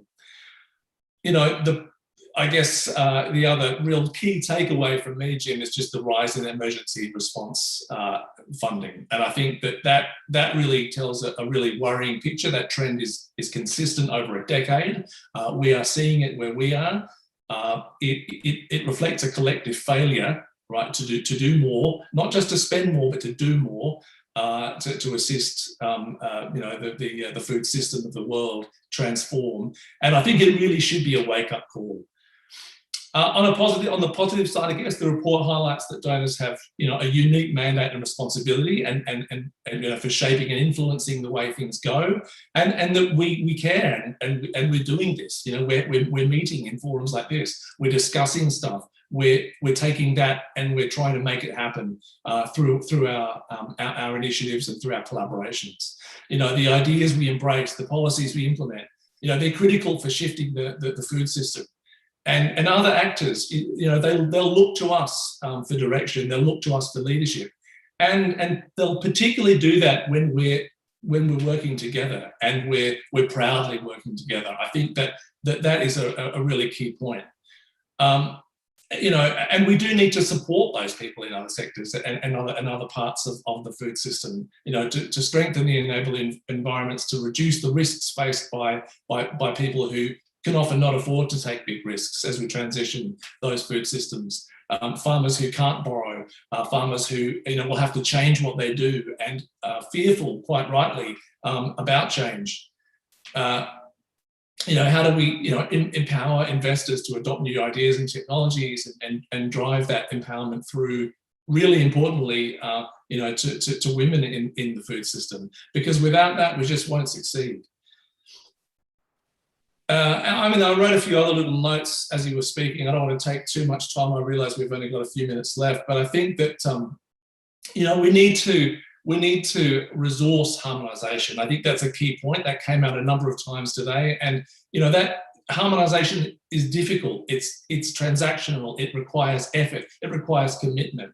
But we have to balance that against the enormous potential cost of not cooperating effectively. I mean, if we fail to do more now, our future budgets will be completely overwhelmed by emergency response expenditure. And we can't allow that to happen. We've got to do more now. So. I guess they're probably my key points. Obviously stronger collaboration and providing people with, really understanding the risks, providing people with real options that they can take forward, and doing that in a way that plays to country level priorities and to community level priorities, and not just to donor priorities. So I think the paper's great. It covers a lot of important ground. It's incredibly timely as we consider ideas to take forward. And I really wanted to thank you, Jim, for the really hard work that you've done and the really valuable contribution that you've made to this debate. Over. And Jim, that's a nice herogram for you, as we say in this part of the world. But I can see Conrad looking at me, smiling. And Conrad, I want to hear from you, your point of view. You're co-chair alongside Tristan, and you wear a different hat, of course, a EU hat. But your thoughts, please, on this big piece of work that Jim and his team has done, the stock taking. Indeed, a huge piece of work, and many thanks, Jim, for that excellent presentation, and thanks a lot to Tristan for sharing his insights. This stock-taking report goes far beyond an overview and analysis of donor investment in food systems. In fact, it very clearly illustrates how central food is both to poverty and many other development issues. And it thoughtfully covers the concept of food systems, from the production to the consumption of food. And this report will serve as a good basis for the work of the donor community united through the GDPRD in responding to the outcomes of the Food Systems Summit. I would like to highlight a few particular issues. Let me start with coordination. Donor coordination is absolutely crucial to catalyze systemic change and needs to be stepped up. I think we heard this very clearly today. My vision is to strengthen alignment of programming and funding through the deliberations facilitated by the GDPRD. And this global coordination, which should also involve the partner countries, and we heard that aspect several times as well today during the panel, will help to achieve greater and more targeted effectiveness, which is particularly critical at the country level. Allow me to elaborate a bit more on the role of the platform in all of this. This week, with the organization of two very relevant events in the run-up to the Food Systems Summit, the platform has clearly demonstrated its convening power. I would like to recall that at the GDPRD board meeting about a year ago, Agnes Kalibata highlighted that the Food Systems Summit should be not just another meeting, but rather a turning point with not only noble commitments, but rather real action as its follow-up. Donors will need to have a response to the outcomes of the summit, and the GDPRD is very ready to help to align views across the donor community. I refer to catalyzing systemic change, which involves several interrelated areas, such as the de-risking of finance, investment in research and innovation, engagement with the private sector, and promotion of enhanced resilience mechanisms. And again, coordination is crucial in all of these areas. Therefore, concluding, in times of shrinking public budgets, combined with the need for donors to target investments in a world far from ideal, with environments on the ground as complex and different as they can possibly be, there is a strong role and huge need for the GDPRD. More now than ever before. Thanks a lot. Over to you, Henry. Thank you very much indeed, Conrad. So, Jim, you've heard what the two co-chairs have had to say about your piece of work. Let me hear what you make of their responses, and also, I suppose, a thought on what we've heard today, and is it pushing us closer to where we need to be for the Food Systems Summit? Yeah, thanks, Henry. Look, I think the discussion today has been very encouraging in recognition of the sort of challenges and the issues that need to be addressed. The need to think more about systemic change, I think, has been a very critical discussion today. We need to go a bit deeper in how that actually gets implemented. And I think the growing commitment we've heard about the need for coordination also becomes important. But again, that has to go beyond just the words. We have to actually get the processes right at the local and the country level for that to happen. And of course, the UN agencies have a very critical role to play at the country level. But I think, really investing in those processes at that level and investing in the sort of brokering needs to go forward. So I think, sometimes there's a temptation to just invest in the hard parts of donor investment, perhaps not invest enough in some of the processes that put the oil in the wheels to make it all work together. So I think some sort of thinking about that right of balancing is needed. And I think we then look forward to moving on to developing the white paper that's been discussed, which will try and flesh out in further detail some of the issues that have been raised here in close consultation with all of the donors and all of those that have been involved in the Food Systems Summit. So I think we sort of look forward to taking that piece of work forward. And perhaps also just to mention that the donor platform has developed a declaration of intent, which will cover a number of these issues and which will also be launched prior to the summit. And just before I stop there, let me also just please acknowledge the great support and work from Crystal Jones and Silvia Tenio, who also worked on developing this report with quite a number of nights effort as well. So thanks to them. Excellent. But let's close with our co-chairs just finally. Tristan and Conrad, you can take this in whichever order you want. So what happens between now and the Food Systems Summit, which is looming large? What happens now, Tristan?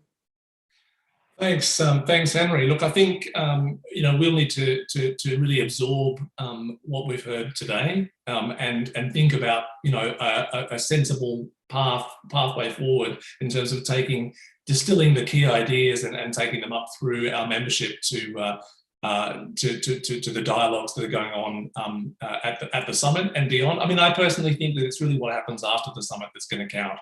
The summit will be over in a couple of hours. Sadly, it's going to be a virtual event. It's hard to get too excited about that. Yeah. But I think that it's these sorts of conversations that I think are the real drivers of change. We'll hear from our leaders, and they'll say some sage thoughts. But it's these working level discussions that really are the ones that are going to shift the system. And so I would really encourage those of you online, those of you who joined, to stay engaged, to keep track of our website. We'll send updates to you in terms of next steps for the development of the white paper. We'd like as many of you to be involved in that process as possible. And we'd certainly like to ask you how you would like to engage with us on that. Would you like another event like this or similar to this, where we take you through where we've gone since this conversation and what we've learned through the summit, and seek your feedback on that.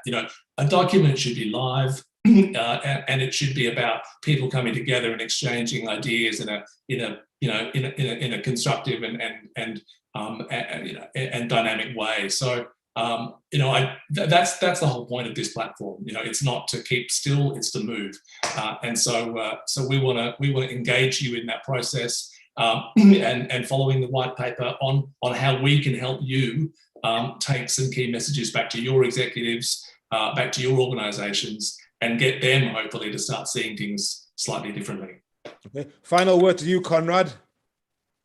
No, I mean, time is up, but thanks a lot to the Secretariat, to Tristan, to Henry, to everybody for making this possible. I think it has been a huge success, and now the ball is in our hand, and as Tristan rightly said, we will be engaged and you can count on us, and there will be a lot of follow-up. So thanks a lot and a nice afternoon, good evening, good morning to everybody who participated. Bye. Excellent. Thank you very much, Conrad. Thank you very much, Tristan. Thank you very much, Jim.